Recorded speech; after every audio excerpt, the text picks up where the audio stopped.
नमो भगवते वासुदेवाय। जनशलाखया चक्षुरुन्मीलितं येन तस्मै श्रीगुरवे नमः। श्रीचैतन्यमनोभीष्टं स्थापितं येन भूतले स्वयं रूपः कदा मह्यं ददाति स्वपदान्तिकम्। वन्देऽहं श्रीगुरो श्रीयुतपदकमलं श्रीगुरून् वैष्णवांश्च श्रीरूपं साग्रजातं सहगणरघुनाथान्वितं तं सजीवम् साद्वैतं सावधूतं परिजनसहितं कृष्णचैतन्यदेवं श्रीराधाकृष्णपादान् सहगणललिता श्रीविशाखान्वितांश्च। हे कृष्णकरुणा सिन्धो दीनबन्धो जगत्पते गोपेश गोपिकान्त राधाकान्त नमोऽस्तु ते। तप्तकाञ्चन गौराङ्गी राधे वृन्दावनेश्वरी वृषभानुसुते देवी प्रणमामि हरिप्रिये। वाञ्छाकल्पतरुभ्यश्च कृपा सिन्धुभ्य एव च पतितानां पावनेभ्यो वैष्णवेभ्यो नमो नमः। नमः ॐ विष्णुपादाय कृष्णप्रेष्ठाय भूतले श्रीमते भक्तिविकासस्वामिन्निति नामिने। नमः ॐ विष्णुपादाय कृष्णप्रेष्ठाय भूतले श्रीमते भक्तिवेदान्तस्वामिन्निति नामिने। नमस्ते सारस्वते देवे गौरवाणी प्रचारिणे निर्विशेष शून्यवादी पाश्चात्यदेशतारिणे। जय श्री कृष्ण चैतन्य प्रभु नित्यानंद श्री अद्वैत गदाधर श्रीवासादि गौरभक्तवृंद। हरे कृष्णा कृष्ण कृष्ण हरे हरे हरे राम राम राम हरे हरे। హరే కృష్ణ. శ్రీ విష్ణు సహస్రనామ స్తోత్రంపై జరుగుతున్న చర్చకి అందరికీ స్వాగతం. మనం ఇప్పటి వరకు విశ్వ విష్ణు వషట్కార భూతభవ్య భవత్ప్రభు భూతకృత్ భూతభృత్ అనేటువంటి నామాలు చర్చించి భావ అనేటువంటి నామం గురించి మనం చర్చిస్తున్నాం. ఆ చర్చని మనం కొనసాగిద్దాం. 7వ నామం భావ. ఇది చాలా పెద్ద పదం. ఇది విష్ణు సహస్రనామ వ్యాఖ్యాతలు దీనికి ఉనికి అని అనువదించారనమాట. ఉనికి అంటే ఎగ్జిస్టెన్స్. అంటే విష్ణువే ఉనికి, భావ అంటే ఉనికి అని అర్థం. కాబట్టి కృష్ణుడే ఉనికి అంటే మనుగడ అని కూడా అంటాం కదా తెలుగులో. ఉనికి అంటే మనుగడ. ఒకవేళ కృష్ణుడు కనుక లేకపోతే, అంటే అసలు కృష్ణుడు లేకపోవడం అనేది అసాధ్యం. ఇది ఒక ఊహాజనిత వాక్యం అంతే. అంటే కృష్ణుడు గనక లేకపోతే అనేది ఒక ఊహాజనితమైనటువంటి వాక్యం. సమస్తం కృష్ణుడి పైన ఆధారపడి ఉంది. అంతా కృష్ణునిలోనే ఉనికిలో ఉంది. చూడండి, అంతా కృష్ణుడిపై ఆధారపడి ఉంది, అంతా కృష్ణునిలోనే ఉనికిలో ఉంది. కాబట్టి ఒక కోణంలో చూస్తే సమస్తము కృష్ణుడే. కాబట్టి కృష్ణుడే ఉనికి, ఆయనే భావ. అయితే భక్తుల వరకు మనం చూసినట్లయితే కృష్ణుడు లేకుండా అసలు ఉనికి అనేది లేదు. కృష్ణుడు లేని స్థితి అనేది భక్తుల ఊహకందని విషయం అనమాట. అంటే భక్తులు కృష్ణుడు లేకుండా జీవించలేరు. అందుకనే కృష్ణుడిని గోపీ ప్రాణధన, గోపీ ప్రాణ, గోపీ జీవన అని పిలుస్తారు. అంటే ఆయనే వారికి ప్రాణము అని అర్థం. కృష్ణుడు ఎప్పుడైతే బృందావనాన్ని విడిచిపెట్టి వెళతాడో అప్పుడు అక్కడున్న ప్రతీది కూడా జీవం లేనిదిగా మారిపోయిందని మనకి చెప్పబడింది భాగవతం. అంటే కృష్ణుని యొక్క అభావం అనమాట. అంతే కదా, భావము అభావము అంటాం. అంటే కృష్ణుని యొక్క అభావంలో, అంటే కృష్ణుని యొక్క విరహంలో, కృష్ణుడు ఎప్పుడైతే బృందావనాన్ని విడిచిపెట్టి మధురకు వెళ్ళాడో అక్కడ ప్రతిదీ కూడా జీవం లేకుండా మారిపోయిందని చెప్పబడింది. అంటే ప్రతి ఒక్కరూ ప్రాణం లేని శవాల్లా మారిపోయారు. ఇప్పుడు అక్రూరుడు కృష్ణుని బలరాముని తీసుకెళ్ళిపోతాడు. అప్పుడు అంటే ఏదో కొంత కదలిక ఉన్నట్లు కనిపించినా అసలైన జీవం మాత్రం పోయింది. జీవోత్సవాలు అంటారు కదా, ఏదో జీవోత్సవాల్లో ఉన్నారంట. అంటే ఉండడానికి ఉన్నారు కానీ జీవం లేదన్నమాట. అంటే ప్రాణం లేని శవాల్లా మారిపోయారు అనమాట అంతా కూడా. అదేవిధంగా కృష్ణుడు ఈ విశ్వం నుండి తన చైతన్యాన్ని ఉపసంహరించుకున్నప్పుడు అప్పుడు ఏమవుతుందంటే ప్రళయం సంభవిస్తుంది. ఎప్పుడైతే మనం ప్రళయకాలం వస్తుంది కదా, సృష్టి స్థితి లయ అని చెప్పుకుంటాం. ఈ లయము అంటే ప్రళయం ఎప్పుడు జరుగుతుందంటే కృష్ణుడు ఈ విశ్వము నుండి తనను తాను ఉపసంహరించుకున్నప్పుడు, తన యొక్క చైతన్యాన్ని ఉపసంహరించినప్పుడు. అంటే కృష్ణుడు ఉపసంహరించడం అనేది లేనలేదు అసలు, ఎందుకంటే ఆయన లేకుండా ఏం లేదు కదా.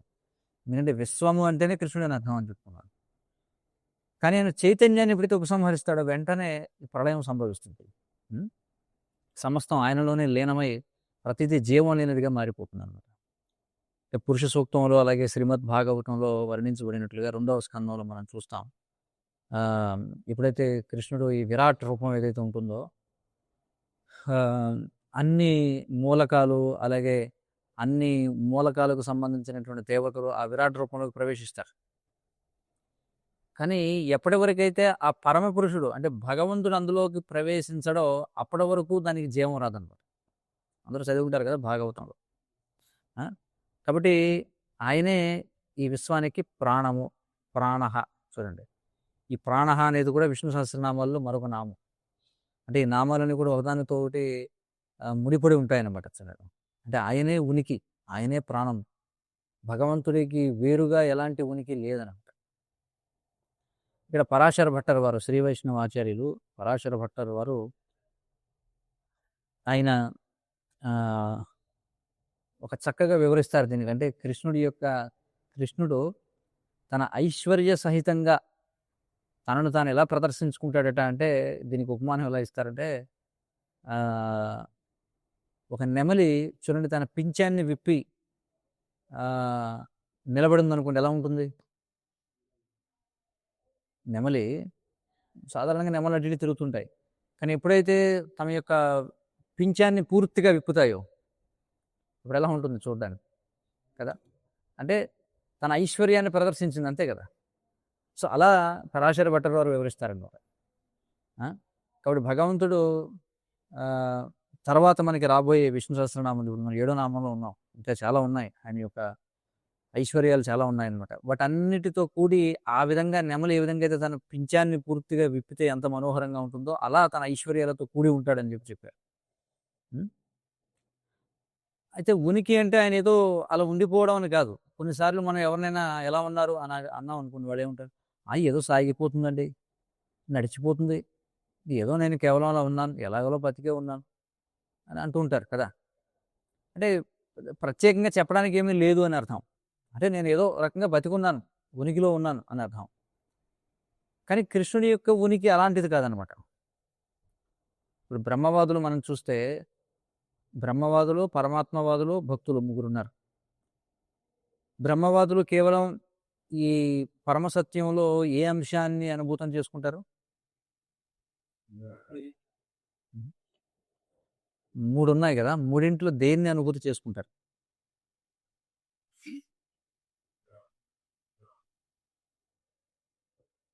సచ్చిదానంద అని 3 ఉన్నాయి. అందులో సర్వవ్యాపక బ్రహ్మానుభూతి పొందిన వారు దేన్ని మాత్రమే అనుభూతి చేసుకుంటారు?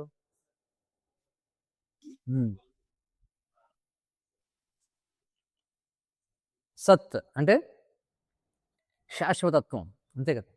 సత్ అంటే ఊరికే అలా ఉండడం. అందుకే బ్రహ్మంలోకి ప్రవేశించిన వాళ్ళు ఎలా ఉంటారు? అక్కడ బ్రహ్మజ్యోతిలోకి ప్రవేశించిన వాళ్ళు ఎలా ఉంటారు? అంటే ఉంటారు అంతే. అంతేగాని అక్కడ చిత్ ఆనందాన్ని ఉండవు అనమాట. కాబట్టి ఇక్కడ భగవంతుని యొక్క ఉనికి ఈ బ్రహ్మవాదులు చెప్పే ఉనికి లాంటిది కాదు. ఇక్కడ మనం అర్థం చేసుకోవాలి. అంటే ఊరికే ఉన్నాడు అంటే ఏదో ఇందాక నేను అన్నట్టుగా ఎలా ఉన్నావా అంటే ఏదో ఉన్నామండి. కృష్ణుడి యొక్క ఉనికి అలాంటిది కాదనమాట. కృష్ణునికి ఉనికి అంటేనే లీల అని అర్థం. ఎందుకంటే కృష్ణుడు ఎప్పుడు ఖాళీగా ఉంటాడు, ఆయన ఉండడు, ఎప్పుడు ఏదో ఒకటి చేస్తూనే ఉంటాడు. కాబట్టి కృష్ణునికి ఉనికి అంటే లీల అన్నమాట. చూడండి, అసలు కృష్ణుడు ఉండేదే ఈ అద్భుతమైనటువంటి లీలల కోసమే ఉంటాడు కృష్ణుడు. మరి ఈ లీలలన్నీ కూడా దేని ఆధారంగా జరుగుతాయంటే ఈ ఆధ్యాత్మిక జగత్తుని వ్యక్తపరిచి రక్షించేటువంటి సంధిని శక్తి ద్వారా జరుగుతాయి. మనకు తెలుసు కదా 3 రకాల శక్తులు ఉన్నాయని. ఏమిటవి? సంధిని, సంవిత్, హ్లాదిని అని 3 ఉన్నాయి. సంధిని, సంవిత్, హ్లాదిని. కాబట్టి ఈ లీలలు ఏవైతే ఉన్నాయో ఈ లీలలన్నీ కూడా సంధిని శక్తితో జరుగుతాయన్నమాట. అంటే ఈ సంధిని శక్తి అనేది కృష్ణుని లీలలకు ఒక ప్లే గ్రౌండ్ లాంటిది అనమాట, ఆట స్థలం వంటిది. సంధిని శక్తి ఆధారంగా ఆయన లీలలు చేస్తాడు. ఆ విధంగా హ్లాదిని అంటే ఆనందాన్ని అనుభవిస్తూ ఉంటాడని చెప్పబడింది. సో భావ అంటే మనం అనేక రకాలుగా దీన్ని చూస్తున్నాం. అసలు ఏమిటి భావ అంటే? ఉనికి అని చెప్పుకున్నాం. కానీ ఉనికి అంటే భగవంతుడి ఉనికి ఎలా ఉంటుంది అనేది అర్థం చేసుకోవడం కోసం ప్రయత్నం చేస్తాం.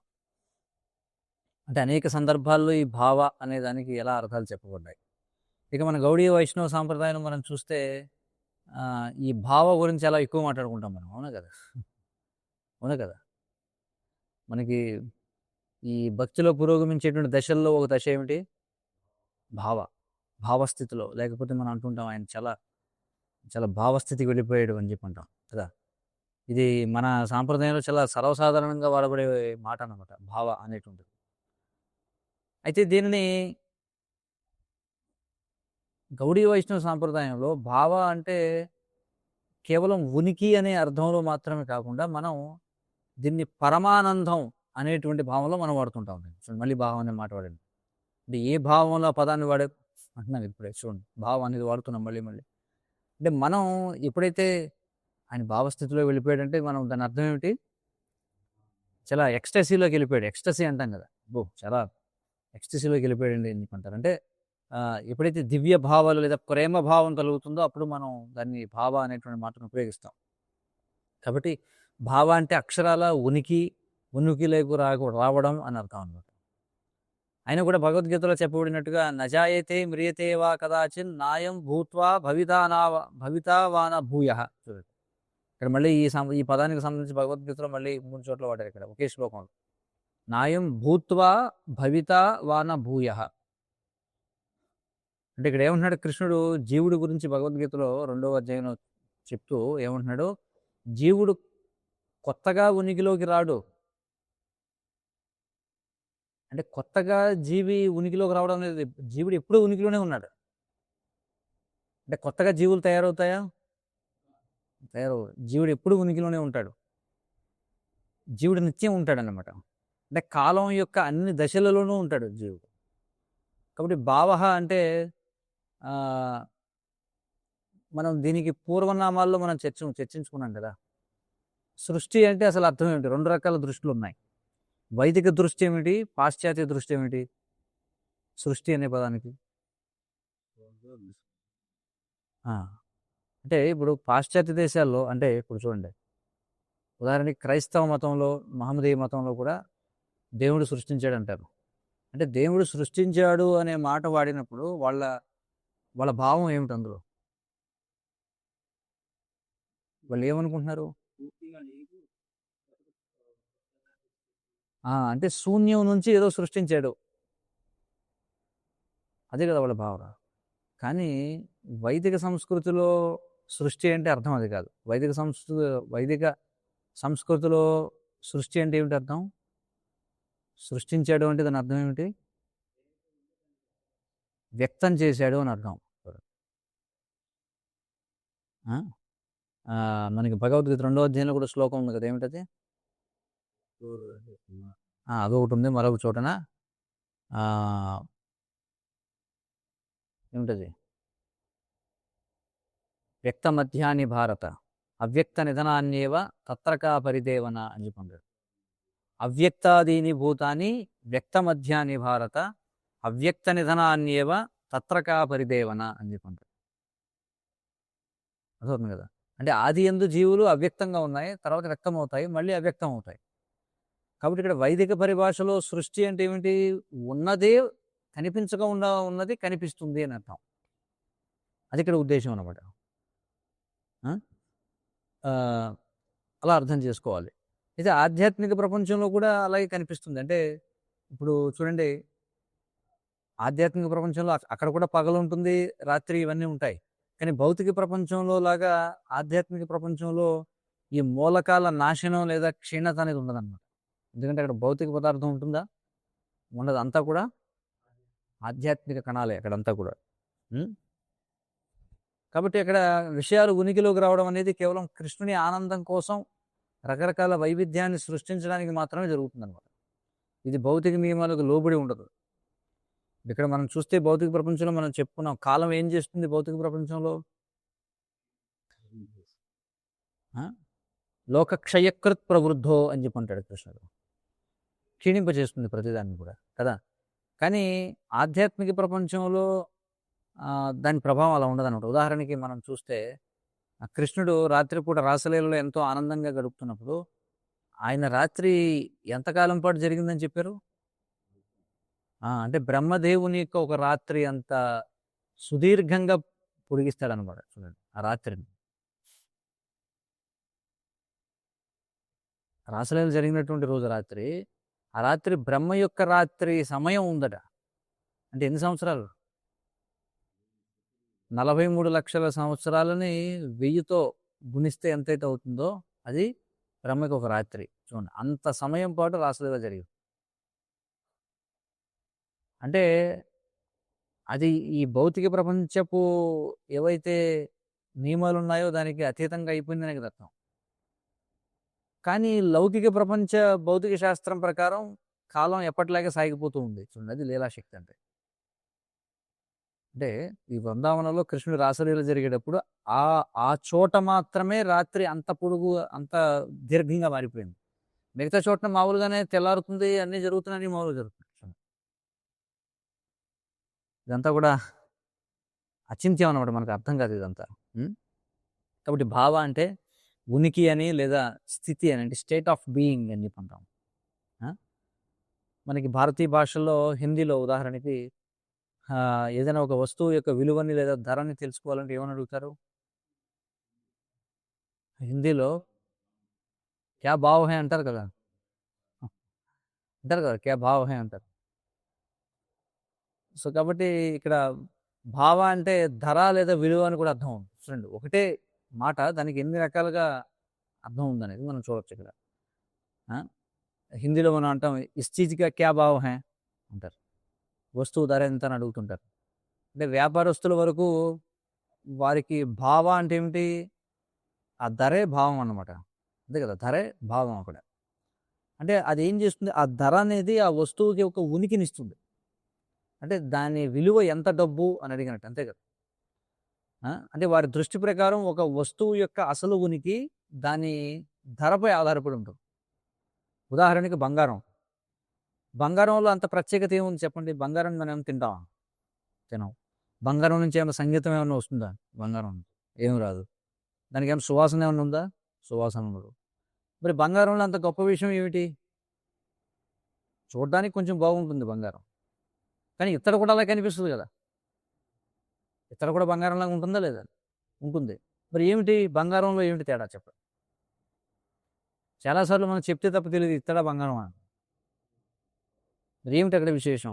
అంటే బంగారానికి అంత ప్రత్యేకత ఎందుకు అంటే దానికి ఉన్న ధర వల్ల. లేకపోతే ఏమిటి చెప్పండి తేడా?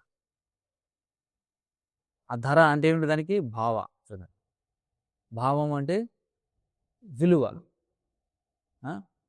అంటే బంగారం ఎందుకంటే అంత గొప్పదంటే అది అంత ఖరీదైంది కాబట్టి, అది అంత విలువైనది కాబట్టి. విలువని ఎలా కొలుస్తున్నాం? మళ్ళీ ఇక్కడ ధన రూపంలో కొలుస్తున్నాం. అది భావ అంటే. ఆ విధంగా కూడా మనం భావ అనేటువంటిది. కాబట్టి ఇది సంస్కృత పదం భావ అనేది, కానీ రకరకాలుగా మనం ఈ పదాన్ని వాడుతూ ఉంటాం కదా. దాని విలువ ఏమిటి? దాని ధర ఏమిటి? కాబట్టి దాని అంటే ఉనికి, దాని యొక్క నిజమైన స్థితి, ఇది భావ అనే పదానికి మరొక అర్థం అన్నమాట. అంటే దాని యొక్క నిజమైనటువంటి స్థితి, దాని కండిషన్ అనేది ఒక అర్థంగా ఉంటుంది. అలాగే ఉదాహరణకి మనకు స్వభావం ఉంటుంది. చూడండి మళ్ళీ భావం, స్వభావం అంటాం కదా. స్వభావము అంటే మన యొక్క భావము అంటే ఏమిటి? ఇప్పుడు దీని గురించి చర్చించవచ్చు. స్వభావం అంటే ఏమిటి? వ్యక్తి యొక్క సొంత స్థితి, అంటే వ్యక్తి యొక్క వ్యక్తిగత స్థితి. కాబట్టి స్వభావం అంటే ప్రతి ఒక్క వ్యక్తి యొక్క సొంత స్థితి అన్నమాట. మరియు భావ అంటే కేవలం ఉనికి మాత్రమే కాదు, ఆ ఉనికి యొక్క స్థితి అని కూడా అర్థం. అంటే స్టేట్ ఆఫ్ ఎగ్జిస్టెన్స్ అని కూడా అర్థం భావ అంటే. అంటే దీన్ని అనుసరించడం కొంచెం కష్టంగా ఉండొచ్చు, కానీ మనకి సంస్కృతం తెలుసు అనుకోండి, ఇలా ఉపయోగించదగిన పదాలు ఎన్నో ఉంటాయి. అక్కడ కూడా భావ చూడండి. అంటే భావ అంటే అతను దాని గురించి కూడా వస్తుంది, మనం చర్చించుకుంటాం. అంటే అతను ఏ భావంలో ఉన్నాడు, దుఃఖ భావంలో ఉన్నాడా, సుఖభావంలో ఉన్నాడా, అయోమయ భావంలో ఉన్నాడా, నువ్వు ఏ భావంతో ఇది చెప్పావు అంటాం. నా భావం అది కాదని అంటాం. ఎన్ని సందర్భాల్లో వాడుకున్నాం దీన్ని చూడండి. కాబట్టి ఉనికి యొక్క స్థితిని తెలుసుకోవడం, అసలు కృష్ణుడి యొక్క భావం ఏమిటి, కృష్ణుడు ఎవరు, ఆయన భావాలు ఏమిటని అర్థం చేసుకోవడం, మరియు దాని ఆధారంగా ఆయనతో ఒక బంధంలోకి ప్రవేశించడమే భక్తులు చేసే మొత్తం ప్రయత్నం అంతా కూడా. అసలు కృష్ణుడు ఎవరు అంటే ఇక్కడ మనకి నిర్వచనం ఏమొస్తుందంటే, ఉనికిలో ఉన్న సమస్తానికి ఆయనే యజమాని. భావ అంటే పదానికి అర్థం అన్నమాట. ఉనికిలో ఉన్నదా సమస్తానికి ఆయనే యజమాని. కానీ ఆయన ఎవరు అంటే ఊరికి యజమానిలాగా ఉంటాడా, ఇంకేమైనా చేస్తాడా? భగవద్గీతలో మనం చూస్తే అర్జునుడు కృష్ణుని అడుగుతాడు, ఏమంటాడు 2వ అధ్యాయంలో, స్థిత ప్రజ్ఞస్య కా భాష సమాధిస్థస్య కేశవ స్థితి కిం ప్రభాషేత కిమాసేత ప్రజేత కిం అంటాడు. అంటే సమాధి స్థితిలో ఉన్న స్థితప్రజ్ఞ లక్షణాలు ఏమిటి, ఆయన ఎలా మాట్లాడతాడు, ఎలా కూర్చుంటాడు, ఎలా నడుస్తాడు. అలాగే భక్తులు కూడా కృష్ణుని గురించి కూడా అలాగే తెలుసుకోవాలనుకుంటారు. అంటే ఏమిటి అసలు కృష్ణుడి లక్షణాలు ఏమిటి, కృష్ణుడు ఎలా మాట్లాడతాడు, ఎలా కూర్చుంటాడు, ఎలా నడుస్తాడు. ఇదే భక్తుల యొక్క ఆసక్తి అంతా, కృష్ణుడి గురించి తెలుసుకోవాలని చెప్పి. కాబట్టి మనం స్థితప్రజ్ఞులు కావాలనుకుంటే మనం ఏం చేయాలి, మనం కృష్ణుని గురించి తెలుసుకోవడంపై మన యొక్క ప్రజ్ఞని పెడితే అప్పుడు మనం స్థితప్రజ్ఞులు అవుతాం. అంతే కదా, మన స్థితప్రజ్ఞులు అవ్వాలి, అదే కదా మన ఉద్దేశం. స్థితప్రజ్ఞులు అవ్వాలంటే సమాధి స్థితికి వెళ్ళాలంటారు. సమాధి అంటే ఏమిటి, స్థిరమైనటువంటి మనస్సు. స్థిరమైన మనస్సు ఎప్పుడు వస్తుంది, మనసుని దేనిపై లగ్నం చేస్తే స్థిరపడుతుంది, భగవంతుడిపై. భగవంతుడు అంటే ఎవరు, కృష్ణుడిపై. మరి కృష్ణుడిపై లగ్నం చేయడం అంటే ఏమిటి, కృష్ణుడి యొక్క గుణాల గురించి తెలుసుకోండి. ఇప్పుడు మనం అదే కదా చర్చిస్తున్నాం. ఇప్పుడు దీని గురించి చర్చిస్తున్నామంటే మన మనసు దీని మీద లగ్నం అయిందా లేదా, అదే సమాధి స్థితి అంటే. కాబట్టి భక్తులు కృష్ణుడి గురించి తెలుసుకోవాలని కోరుకుంటారు. ఎందుకంటే మనకి కృష్ణుని యొక్క ఉనికికి మన ఉనికికి మధ్య భేదం లేదనమాట. ఎందుకంటే ఆయన కూడా సచ్చిదానంద విగ్రహుడే, మనం కూడా సచ్చిదానందులమే కదా. అయితే కృష్ణుని ఉనికికి ఆయన స్వభావానికి మధ్య ఎలాంటి ద్వంద్వత్వం లేదు. అర్థమవుతుంది, జాగ్రత్తగా అర్థం చేసుకోవాలి. కృష్ణుని యొక్క ఉనికికి ఆయన స్వభావానికి మధ్య భేదం ఏమైనా ఉందా, లేదు. కానీ భౌతిక ప్రపంచంలో మనం చూస్తే ఎప్పుడు ద్వంద్వత్వం ఉంటుంది. అంటే మన స్వభావం వేరు, కానీ మనం చేసేది వేరు. విషయం అర్థమవుతుందా లేదా? ఇప్పుడు ప్రతి జీవి యొక్క స్వభావం ఏమిటి, జీవేర స్వరూప, స్వరూప స్వభావ రెండు. జీవేర స్వరూపహయ ఏమిటి, నిత్యదాసు. ప్రతి జీవుడు కూడా కృష్ణుని యొక్క నిత్యదాసుడు, అది వాస్తవం. కానీ వాస్తవానికి జరుగుతున్న దానికి భేదం ఉందా లేదా ఇప్పుడు, అది ద్వంద్వం అంటే. కానీ ఇక్కడ ఏం చెప్తున్నారంటే కృష్ణుడి విషయంలో అలా ఉండదు, కృష్ణుడి విషయంలో అలా ఉండదు. కృష్ణుని యొక్క స్వరూపం ఒకటి, ఆయన చేసేది ఒకటి ఉండదు. కానీ మన విషయంలో అలా ఉంటుంది ఈ భౌతిక ప్రపంచంలో. అర్థవుతుంది కదా, ఇక్కడ మనకి భౌతిక ప్రపంచంలో అంతా కూడా ద్వంద్వం అన్నమాట. ద్వంద్వం అంటే డ్యుయాలిటీ అంటాం. అంటే ఇక్కడ జననం ఉంటుంది, మరణం ఉంటుంది, సుఖం ఉంటుంది, దుఃఖం ఉంటుంది, చలి ఉంటుంది, వేడి ఉంటుంది. అలాగే ఒక వ్యక్తికి వ్యక్తిత్వానికి మధ్య భేదం ఉంటుంది, ఉంటుందా లేదు? అంటే ప్రజలు ఎల్లప్పుడూ కూడా ఏంటంటే తమలో ఉన్న అసలైన అంతర్గత రూపాన్ని తెలుసుకోవడానికి ప్రయత్నం చేస్తూ ఉంటారు. ఎందుకంటే ఎవరికి కూడా తాము ఎవరో తెలియదు. సనాతన గోస్వామి కూడా చైతన్య మహాప్రభుని అడుగుతారు కదా, ఏం ప్రశ్న వేస్తారు, ఏమిటి అసలు నేను ఎవరిని, చూడండి.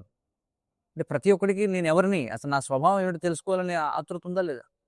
లోక వ్యవహారంలో అందరూ కూడా పండితుడిని పిలుస్తున్నారు, సనాతన గోస్వామి అంటారు. కానీ నాకు అసలు ఈ తాపత్రయాలు ఎక్కడి నుంచి వస్తున్నాయి, ఎందుకు వస్తున్నాయి అని అడుగుతున్నారు. చూడండి, కాబట్టి అందరికీ కూడా ఇది ఉంటుంది అన్నమాట. నిజంగా అసలు నేను ఎవరు, ఈ ప్రపంచంలో జనానికి అన్నీ తెలుసు, కానీ వాళ్ళు ఎవరో వాళ్ళకి తెలియదు. అవును కదా, అన్ని విషయాలు తెలుసుకోవడానికి ప్రయత్నం చేస్తున్నారు, కానీ ఇది తెలుసుకోవడానికి ప్రయత్నం చేస్తున్నారా, లేదు. ఎందుకంటే జనం ఏమనుకుంటారంటే, చూడండి నేను బద్ధుడనై ఉన్నాను, నేను జన్మించాను, నా తర్వాత తల్లిదండ్రులు నన్ను ప్రేమగా చూశారు, కొన్నిసార్లు నాపై అరిచారు, నా చుట్టూ ఉన్న పరిసరాల నుండి నేను చూసే మరియు నేను చేసే ప్రతిదాని నుండి నేను ఎన్నో సంస్కారాలను పొందాను. అసలు నిజానికి నేను ఎవరిని అసలు? అంటే మనం కొన్ని వాసనలు పెంపొందించుకుంటాం. వాసనలంటే సంస్కారాలని చెప్పుకుంటాం. అంటే మనకు పూర్వజన్మ నుంచి కొన్ని సంస్కారాలు వస్తుంటాయి. ఎందుకంటే చూడండి, కొంతమందికి జన్మతః కొన్ని రకాల లక్షణాలు ఉంటాయన్నమాట. అవి ఎలా పెంపొందుతాయంటే మనం పూర్వం ఉన్న వాతావరణం తాలూకా ప్రభావం ఏదైతే ఉంటుందో అవి మనకు వాసనలు అని చెప్పుకుంటాం, సంస్కారాలు. ఇప్పుడు మన ఆధ్యాత్మిక జీవితంలోకి వచ్చాం, కానీ మన పూర్వ వాసనలు ఉన్నాయా లేవా? మనకు ఉన్నాయి. ఆ సందర్భం వచ్చినప్పుడు ఆ వాసన బయటకు వస్తున్నారు. అర్థం కదా, మనం ఎంతో భావంతో కీర్తన చేస్తుండొచ్చు, ప్రవచనం చెప్తుండొచ్చు, ఇవన్నీ చేస్తుండొచ్చు, కానీ మళ్ళీ ఎప్పుడైతే దానికి సంబంధించిన ఒక వాతావరణం ఏర్పడుతుందో వెంటనే మనలోంచి బయటికి వాసన వస్తుంది అనమాట. మన సంస్కారాలన్నీ బయటకు వస్తూ ఉంటాయి. కానీ ఇక్కడ చూడండి, ఇక్కడే ద్వంద్వం అనేది ఉంది. అంటే అసలు నేను ఎవరిని, కానీ నాలో ఎలాంటి సంస్కారాలు వెల్లడవుతున్నాయి. అసలు నేను ఎవరనే దానికి నా నుండి ఎలాంటి సంస్కారాలు వెలువడుతున్నాయనే దానికి భేదం ఉందా లేదు? ఇక్కడ భేదం ఉంది, కానీ కృష్ణుడిలో అది ఉండదు. చూడండి, అర్థమవుతుంది కదా. అలాగే కృష్ణుని యొక్క శుద్ధ భక్తుల్లో కూడా అలా ఉండదు. కృష్ణుని యొక్క శుద్ధ భక్తుల్లో కూడా వాళ్ళ వ్యక్తిత్వానికి వారి యొక్క వ్యవహారానికి మధ్య భేదం అనేది ఉండదండి. ఎందుకంటే వాళ్ళు రకరకాల భౌతిక సంస్కారాల నుండి తమ వ్యక్తిత్వాన్ని పొందలేదు. వారు ఎలా ఉండాలో అలా పరిపూర్ణంగా స్థిరపడి ఉంటారనమాట. అంటే అదే కదా చెప్తారు, మన మనస వాచ కర్మణ త్రికరణ శుద్ధి అని చెప్పంటారు. త్రికరణ శుద్ధి. కానీ మనకి ఇందులో ద్వంద్వం ఉందా లేదా? మనసులో మనం ఆలోచించేది ఒకటి, మాట్లాడేది మరొకటి, చేసేది మరొకటి. తేడాలు ఉన్నాయా లేదా? ఇదే ద్వంద్వం అంటే. కానీ శుద్ధ భక్తులు అలా ఉండరు, త్రికరణ శుద్ధిగా ఒక విధంగా ఉంటారు వాళ్ళు. అంటే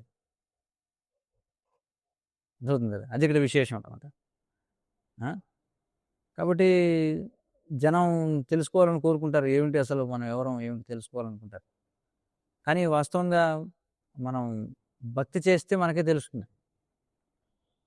మనం చేసేటువంటి భక్తియుత సాధన ఏదైతే ఉందో దాని యొక్క సంపూర్ణత ఏమిటి చెప్పండి? దేనికోసం చేస్తున్నాం మనం? ముక్తి సాధించడం కోసం, అవునా? ఓకే, భగవద్ధామానికి వెళ్ళడం అంటే ముక్తే కదా. అదే ముక్తికి ఇవ్వబడిన నిర్వచనం ఏమిటి శాస్త్రాల్లో? ముక్తిర్హిత్వా అన్యథారూపం, యథారూపం కాదు, ముక్తిర్హిత్వా అన్యథారూపం స్వరూపేణ వ్యవస్థితి. ముక్తి అంటే ఏమిటట? మనకు అన్యమైనటువంటి రూపాన్ని విడిచిపెట్టి మన స్వరూపంలో, అసలైనటువంటి రూపంలో నెలకొని ఉండడం అని చెప్పన్నారు.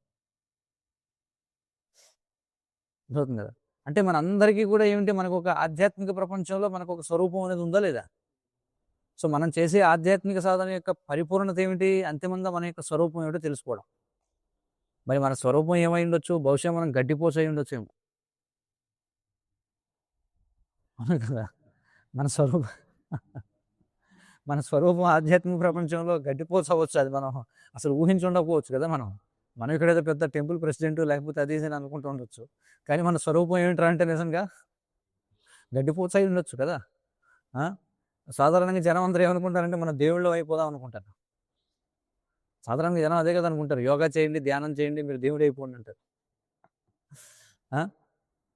కానీ వాస్తవాలు వాళ్ళకి తెలియదు అనమాట. వాస్తవం ఏమిటంటే, ఒరే నువ్వు అక్కడ గడ్డిపోచవి, కృష్ణుడు వచ్చి తన యొక్క చరణ కమలాలు నీపై ఉంచుతాడు, లేకపోతే కృష్ణుడు యొక్క ఆవులు ఎప్పుడు వచ్చి నన్ను తింటాయా అని ఎదురు చూసే గడ్డిపోచే ఉండొచ్చు మనం. భౌతిక ప్రపంచంలో గడ్డలు ఆలోచిస్తుందా ఆవులు ఎప్పుడు వచ్చి నన్ను తింటాయా అని? కానీ ఆధ్యాత్మిక ప్రపంచంలో గడ్డలు ఆలోచిస్తుంది ఏమని?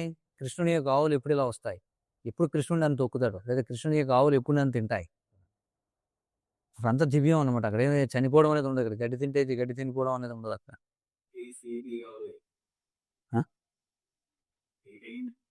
ఓకే. సో కాబట్టి అప్పుడు మనం అనుకోవచ్చు అన్నమాట, అమ్మో అదేంటి అలా ఎలాగా మన ఉనికి ఎలా కొనసాగుతుందని చెప్పి. కాబట్టి ఇవన్నీ తెలుసుకోవాలంటే, అంటే ఎవరైనా అనుకోవచ్చు కదా, అదేమిటి గడ్డి అయితే ఎలాగా? ఇప్పుడు నేను నిజంగా నా స్వరూపం గడ్డి అనుకున్నా, అక్కడ ఆవులు వచ్చి మేసేస్తే నా పరిస్థితి ఏమిటి? అని చాలామంది కంగారు పడవచ్చు. అమ్మో! అమ్మో! ఏమిటని చెప్పి. ఒక నిజంగా తెలియాలి అంటే సంపూర్ణంగా అక్కడికి వెళ్ళాల్సిందే. లేకపోతే మనకేం తెలీదు. ఇక్కడేదో ల్యాబ్‌లో మన టెస్ట్ ట్యూబ్ పట్టుకొని తిరిగితే మనకి ఈడ అర్థం కాదనమాట.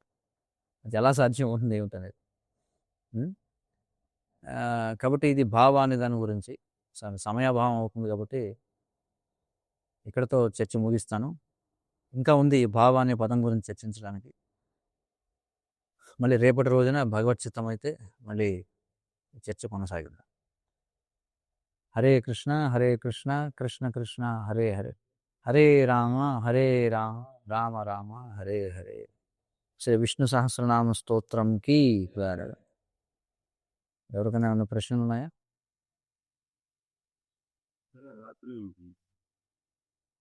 ఆధ్యాత్మిక ప్రపంచంలో రాత్రి ఉంటుంది. అయితే ఆ రాత్రి ఎలాగ ఎప్పుడు కావాలితే అప్పుడు రాత్రి అవుతుంది. కృష్ణుడి లీల కోసం ఇప్పుడు రాత్రి అయితే బాగుండు అనుకుంటే వెంటనే రాత్రి అయిపోతుంది. ఆయన రాత్రి కోసం వేచి చూడాల్సిన అవసరం లేదని లేరు. కానీ అవసరమైతే లీల కోసం వస్తారు. అదే మనకి డెకరేషన్ కావాలనుకుంటాం. డెకరేషన్లో ఇక్కడ పువ్వు ఉంటే బాగుంటుంది అనుకుంటాం.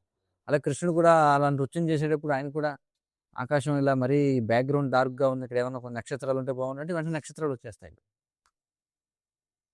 ఆయన చేసే ఒక లీలకి సూర్యుడు కావాలనుకుంటే సూర్యుడు వస్తాడు.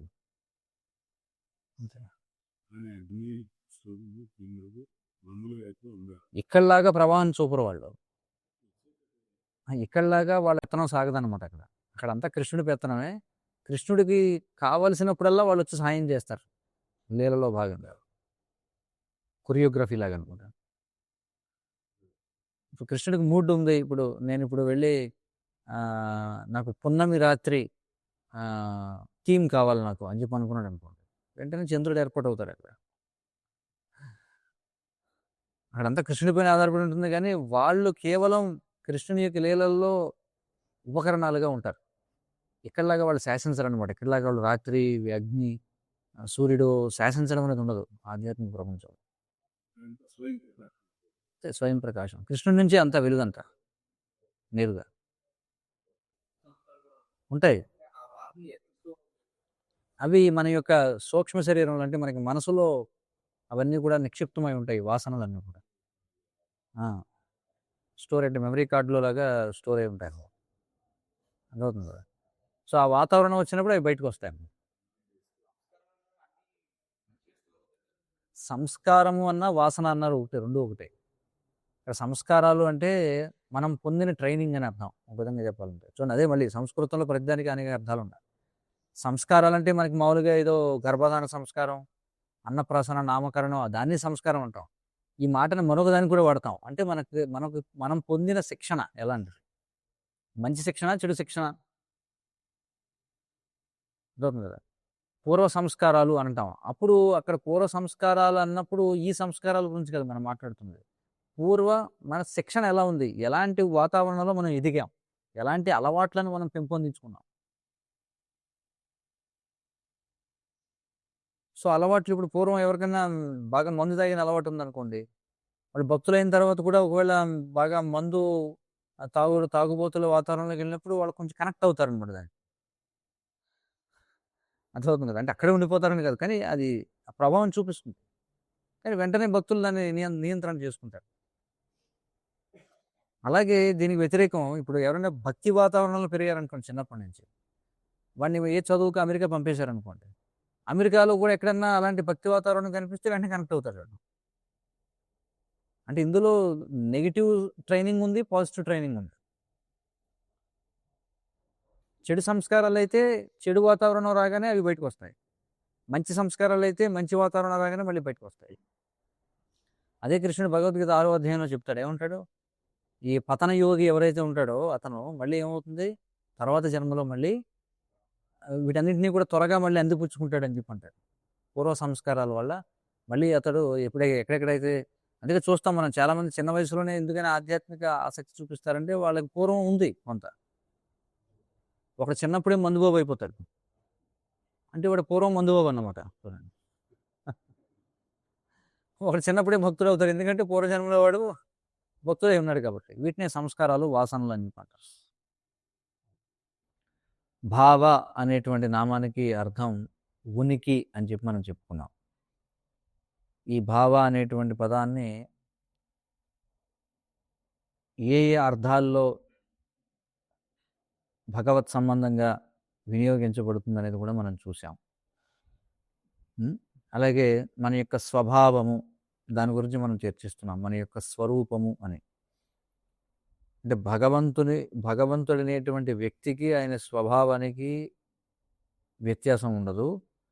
కానీ బద్ధజీవులైనటువంటి మనం ఎవరైతే ఉన్నామో, మన యొక్క వ్యక్తిత్వానికి, మన యొక్క స్వభావానికి ప్రస్తుతం ఈ భౌతిక ప్రపంచంలో భేదం ఉంది. కానీ వాస్తవంగా మనం కృష్ణ చైతన్య సాధన చేసేది దేనికోసం అంటే, ముక్తిర్హిత్వాన్యథారూపం స్వరూపేణ వ్యవస్థితి అని చెప్పన్నారంటే, మన యొక్క స్వరూపంలో తిరిగి నెలకొనడానికి అని చెప్పి మనం చర్చించుకున్నాం. కాబట్టి మరి మన స్వరూపం ఏమై ఉండొచ్చు అంటే, అది ఆధ్యాత్మిక ప్రపంచంలో ఒక గడ్డిపోచు కూడా అయి ఉండొచ్చు అని చెప్పుకున్నాం. ఎందుకంటే మనం గడ్డిపోచుగా ఉన్నట్లయితే, అంటే సాధారణంగా అందరూ ఏమనుకుంటారు, ఈ భౌతిక ప్రపంచంలో మనమే దేవుళ్ళం అయిపోవాలి అని చెప్పి భావిస్తూ ఉంటారు.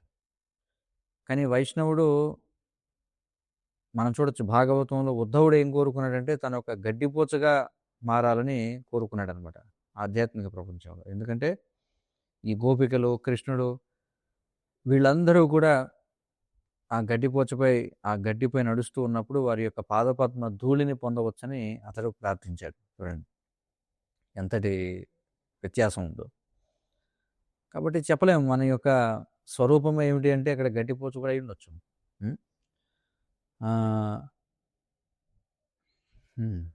కాబట్టి ఈ శుద్ధ ఆధ్యాత్మిక ఉనికిలో ఆ వ్యక్తి నిజంగా ఆ వ్యక్తి అవుతాడు. అంటే ఇప్పుడు ప్రస్తుతం భౌతిక ప్రపంచంలో వ్యక్తికి, అతని యొక్క వ్యక్తిత్వానికి మధ్య తేడా ఉంటుంది ఇక్కడ. అంటే ఈ భౌతిక ప్రపంచాన్ని ఆస్వాదించడానికి ఒక నిర్దిష్టమైనటువంటి మార్గంలో మనం అందరం కూడా బద్ధులమై ఉన్నాం. అంటే మనం అందరం కూడా రకరకాల భౌతిక కోరికల సమూహంగా ఉన్నాం ప్రస్తుతం మనం చూస్తే ఈ భౌతిక ప్రపంచంలో. ఆ విధంగా జీవులు తీవ్రమైనటువంటి మానసిక గందరగోళంతో ఉంటారనమాట ఈ భౌతిక ప్రపంచంలో. ఎందుకంటే తాము ఎవరనేటువంటిది ఎవరికి తెలియదు, తమ ఉనికి ఏమిటనేది ఎవరికి తెలియదు. అసలు ఈ భౌతిక ప్రపంచంలో చూడండి, ఈ అంతర్జాతీయ కృష్ణ చైతన్య సంఘం యొక్క తోడ్పాటు వలన మనకి మన యొక్క స్వరూపం ఏమిటో తెలుస్తుంది. అంటే మనం కృష్ణుని యొక్క దాసులం అనేటువంటి విషయాన్ని మనం తెలుసుకోగలుగుతున్నాం. ఇది తెలియకపోవడం వల్ల సమాజంలో ఎంతో గందరగోళంగా ఉందన్నమాట. అంటే ఒక వ్యక్తి సాధన ఎలా చేస్తున్నాడు ఏమిటనేది పక్కన పెడితే, ఒకవేళ అతనికి దృఢంగా ఈ విషయం అర్థమైతే, నేను కృష్ణుని యొక్క అంశను అని, అది చాలా గొప్ప పురోగతిగా మనం చెప్పుకోవచ్చు అన్నమాట. ఎందుకంటే సమాజంలో మరి చూడండి, మనకి ఈ ఆధునిక విద్యా విధానం ముఖ్యంగా చిన్ననాటి నుండి కూడా స్కూల్లో ఏం వాళ్ళకి నేర్పిస్తారంటే, నువ్వు పెద్ద అయ్యాక ఏమవుతావు అని అడుగుతారు. స్కూల్లో పిల్లలందరినీ నువ్వు పెద్ద అయ్యాక ఏం అడుగుతావు అంటే ఒక్కొక్కడు ఒక్కొక్కటి చెప్తాడు. పక్కవాడు చెప్పింది చెప్పకూడదనేటువంటి భావంతో ఒకడు పైలట్ అవుతానంటాడు, ఒకడు ఆర్మీ అవుతానంటాడు, ఇంకొకడు మెకానిక్ అవుతానంటాడు, ఒకడు లేకపోతే డాక్టర్ అవుతానంటాడు, ఇంజనీర్ అవుతానంటాడు, ఇట్లా రకరకాలుగా అవుతానంటారు. కానీ వాస్తవంగా వాళ్ళు ఏదైతే అవుతానని చెప్తారో చివరికి వాళ్ళు అది అవరు. చివరికి వాళ్ళు ఏదైతే అవుదామని చదువుతారో ఆ విధంగా చదివిన వాళ్ళు కూడా వాళ్ళు దేనికి సంబంధించిన చదువు చదివారో అది అవుతారని ఎక్కడ కూడా భరోసా లేదు. కాబట్టి భౌతిక ప్రపంచంలో జీవిత చరమాంకం వరకు కూడా మనిషికి తాను ఎవరనేటువంటి విషయం అర్థం కాదు. తన యొక్క అస్తిత్వం ఏమిటో తెలియదు ఎవరికి కూడా. ఐడెంటిటీ క్రైసిస్ అని చెప్పి అంటాం చూడండి. అంటే ఈ బద్ధ జీవితంలో ఈ విధంగా మనం ఏదైతే కాదో దానితో మనల్ని మనం గుర్తించుకుంటూ ఉంటాం. ఆ విధంగా ఎప్పుడు కూడా మనం తప్పు చేసామనేటువంటి ఆలోచనలోనే ఉంటాం. ఎందుకంటే మనం ఆత్మ, మనం కృష్ణుని యొక్క సేవకులం, అది మన యొక్క వాస్తవమైనటువంటి గుర్తింపు. అది కాకుండా దానికి అన్యముగా ఏం చేసినా తప్పు చేసినట్టే కదా. అందుకే భౌతిక ప్రపంచంలో ప్రతి వ్యక్తి కూడా అయ్యో నేను అలా చేసి ఉండకుండా ఉండాల్సిందే, వేరే విధంగా చేసి ఉంటే బాగుండేదేమో, ఎప్పుడు కూడా ప్రతి వ్యక్తి ఈ ఒక విధమైనటువంటి అపరాధ భావంలో ఉంటాడనమాట. అపరాధ భావన అంటే నేను చెప్పేది ఆధ్యాత్మికంగా మనం చెప్పుకునే అపరాధం గురించి కాదు. ప్రతి ఒక్కడు కూడా నేను పలానా పని ఆ విధంగా చేసి ఉండకుండా ఉండాల్సింది అనే భావనలో ఉంటాడు. ఎందుకంటే ఎవరు కూడా తమ యొక్క స్వభావం ఏదైతే ఉందో, ఎందుకంటే మనం భావ అనే నామాన్ని చర్చిస్తున్నాం. తమ యొక్క స్వభావానికి చెందినటువంటి పని ఎవరు చేయట్లే. అందుచేత ప్రతి ఒక్కరు కూడా తప్పులు చేసే అవకాశమే ఉంటుంది ఎప్పుడు కూడా. ఆ! మరి ఒకవేళ సరే మీరు చెప్పింది బానే ఉంది. ఆ! ఈ భౌతిక ప్రపంచంలో ప్రతీది కూడా తప్పే. అంతా కూడా తప్పే. ఆ! చివరకు మీరు దీని గురించి ఆలోచించే ప్రతీది కూడా తప్పే చూడండి. ఆలోచన విధానం తప్పు. కాబట్టి ఆ తప్పు గురించి ఆలోచించినా అది కూడా తప్పే అవుతుంది. ఎందుకంటే మనకి ఏది ఒప్పో తెలియదు కాబట్టి ఈ ప్రపంచంలో. ఆ! అంటే మన యొక్క ఆహ్, అంటే మనం ఎవరు అనేటువంటి దాన్ని తెలుసుకొని ఏదైనా పరిష్కారం కనుగొనాలని ప్రయత్నించినా కూడా చివరికి మళ్ళీ మనం తప్పుడు ఆలోచనలనే తయారు చేసుకుంటూ ఉంటాం. అంటే ఇదంతా ఎందుకు వస్తుంది అంటే మనకు గుర్తింపు ఏమిటో తెలియకపోవడం. మనల్ని మనం ఈ శరీరంతో గుర్తించుకోవడం వల్ల మనం చేసే ప్రతి పని కూడా తప్పే అవుతుందనమాట. కాబట్టి అసలు స్వభావం అంటే ఏమిటి ఇక్కడ? ఇది అసలైనటువంటి ప్రశ్న. మన నిజమైనటువంటి స్వభావం ఏమిటి? మన నిజమైన స్వభావం తెలియాలంటే మొదట కృష్ణుని యొక్క నిజమైన స్వభావం ఏమిటో తెలుసుకోవాలి. ఆచార్యులు చెప్తున్నారు. అప్పుడే మనల్ని మనం సరిగ్గా అర్థం చేసుకోగలుగుతాం. అలా కాకుండా నేనెవరు అని మనల్ని మనం ఎవరో కనుగొనడానికి మనం ప్రయత్నం చేస్తున్నట్లయితే, అంటే ఈ ఆత్మ సాక్షాత్కారం అని అనుకుంటూ నేను ఎవరు అనే దాని గురించి మనం చేస్తూ ఉన్నట్లయితే మనకు ఒక విషయం అర్థమవుతుంది ఏమిటంటే, అంటే మనం ఇతరులపై ఆధారపడి ఉన్నామంటే మన యొక్క ఉనికి, మన యొక్క అస్తిత్వం ఏదైతే ఉందో ఇది స్వతంత్రమైనది కాదు. మన యొక్క అస్తిత్వం అనేది పరతంత్రమైనది. జీవేర స్వరూపహే కృష్ణేర నిత్యదాస. కృష్ణుడు భగవద్గీతలో కూడా ఏం చెప్తున్నాడు? మమైవాంశో జీవలోకే జీవభూత సనాతనః. అంటే మన ఎగ్జిస్టెన్స్, మన ఉనికి అనేది స్వతంత్రం కాదు. ఇది మనం అర్థం చేసుకోవాలి. భగవంతుడి ఉనికి స్వతంత్రం, కానీ మన ఉనికి స్వతంత్రం కాదు. మన ఉనికి అనేకమైనటువంటి విషయాలపై ఆధారపడి ఉంది. కాబట్టి మన ఉనికి ఇతరులపై ఆధారపడి ఉంది అనే విషయాన్ని విస్మరించి మనం నేనెవరు అని తెలుసుకోవడానికి ప్రయత్నం చేస్తే అది అహంకారపూరితమైనటువంటి ప్రయత్నం అవుతుందన్నమాట. ఎందుకంటే నువ్వు అనేదైతే ఉంటున్నావో, నువ్వు అనేవాడు లేదా నేను అనేవాడిని నేను స్వతంత్రుని కాదు. ఫస్ట్ ఆఫ్ ఆల్ అర్థం చేసుకోవాలి. మరి మన స్వతంత్రుని కానప్పుడు, మనం పరతంత్రులు అయినప్పుడు ముందు మనం ఎవరిపై ఆధారపడ్డామో వారి గురించి అర్థం చేసుకోవాలి. అందుకే నిజమైనటువంటి ఆత్మసాక్షాత్కారం అంటే ఏమిటంటే మనం తెలుసుకోవాలి, అన్ని విధాలా ఇతరులపై ఆధారపడి ఉన్నాము అనే స్పష్టమైనటువంటి సత్యాన్ని అర్థం చేసుకోకుండా మనం ఎవరో తెలుసుకోవడానికి ప్రయత్నం చేస్తే అప్పుడు మన ఉనికి మనకంటే గొప్పదైన శక్తుల ద్వారానే నడపబడుతుందని మనం గ్రహించాలి. మన ఉనికి ఇతరుల ఉనికిపై ఆధారపడి ఉంది. మనం ఆధారపడి ఉన్నాం. మరి ఎవరిపై ఆధారపడి ఉన్నాం? ఆ శక్తి ఏమిటి? అది తెలుసుకోవడానికి మనం ప్రయత్నం చేయాలి. కాబట్టి మనం ఎవరిపై ఆధారపడి ఉన్నామో అది అర్థం చేసుకుంటే అప్పుడు మనల్ని మనం అర్థం చేసుకోగలుగుతాం. అంతేగాని మనల్ని మనం ఒకవేళ మన స్వతంత్రులమని భావిస్తూ మనమేమిటో మనల్ని అర్థం చేసుకోవడానికి ప్రయత్నం చేస్తే మనం తప్పు భావనలోకి వెళ్ళిపోయే అవకాశం ఉంటుంది. కాబట్టి మనం పూర్తిగా ఆధారపడి ఉన్నాము అనే స్పష్టమైన నిజాన్ని అంగీకరించకుండా నేను ఎవరు అనే దాన్ని అర్థం చేసుకోవడానికి ప్రయత్నించడం ఒక పిచ్చితనమే అవుతుంది అన్నమాట. ఎందుకంటే ఇప్పుడు ప్రస్తుత సమాజంలో మీరు చూడండి, చాలామంది ఆత్మ గురించి మాట్లాడతారు కదా. ఆత్మ గురించి బోధించే సంస్థలు చాలా ఉన్నాయి. కానీ వాళ్ళు ఆత్మ అనగానే ఏం చెప్తారు అసలు వాళ్ళు? సరే మనం శరీరం కాదు ఆత్మ అని చెప్పే సంస్థలు ఉన్నాయి. సరే నువ్వు ఆత్మ, కానీ నువ్వు ఆత్మ అంటే నువ్వు ఎవరివి? అంటే ఆత్మ యొక్క నిర్వచనం ఏమిటి? ఏం చెప్తారు వాళ్ళు ఆత్మ యొక్క నిర్వచనం అంటే? ఎందుకంటే ఈ ప్రపంచంలో దేన్ని వివరించాలన్నా మరొక దానితో సంబంధం లేకుండా వివరించగలమా? తెలుపు అని అన్నాం అనుకోండి. తెలుపు అంటే ఏమిటి అని అడిగితే నలుపు కానిది అని చెప్పాల్సి ఉంటుంది. ఏదైనా మీరు ఏదైనా ఒక వస్తువు తీసుకోండి. ఏదైనా సరే మనం నిర్వచనం చెప్పాలంటే దాన్ని మరొక దానితో సంబంధం లేకుండా వివరించగలమా? భగవద్గీతలో కూడా కృష్ణుడు ఆత్మ గురించి చెప్పినప్పుడు ఆయన ఏం చెప్పాడు? ఆత్మ ఏది ఆత్మ కాదో వివరించాడు ముందు. రెండవ అధ్యాయంలో అంతా కూడా ఆత్మ ఏది కాదో వివరిస్తాడు. నైనం చిందంతి శస్త్రాణి, ఏదైతే శస్త్రముల చేత ఛేదింపబడదో, ఖండింపబడదో, ఏదైతే అగ్ని చేత దహింపబడదో, ఏదైతే నీటి చేత తడుపబడదో, ఏదైతే గాలి చేత శోషింపబడదో అది ఆత్మ అన్నాడు. మరొక శ్లోకం నుండి అక్లేద్యో యమదాహ్యోయం అచ్చేద్యో శోషయోచ, అంటే ఏది కాదో చెబుతున్నాడు అనమాట. అంటే ఒక వస్తువుని వివరించేటప్పుడు అది ఏమిటో చెప్పడం ఒక విధానం అయితే అది ఏది కాదో చెప్పడం ఒక విధానం అనమాట. ఎక్స్ప్లెనేషన్ త్రూ నెగేషన్ అంటారు ప్రభుపదులు. ఏది కాదో చెప్పడం ద్వారా వివరించడం. కానీ ఏది కాదో చెప్పడం ద్వారా వివరించడం అనేది ప్రాథమికంగా అనుకూలించవచ్చు, కానీ అదే అంతిమమైనటువంటి జ్ఞానం ఇవ్వలేదు మనకి. కాబట్టి నేను ఎవరు అనే దానికి సంపూర్ణమైనటువంటి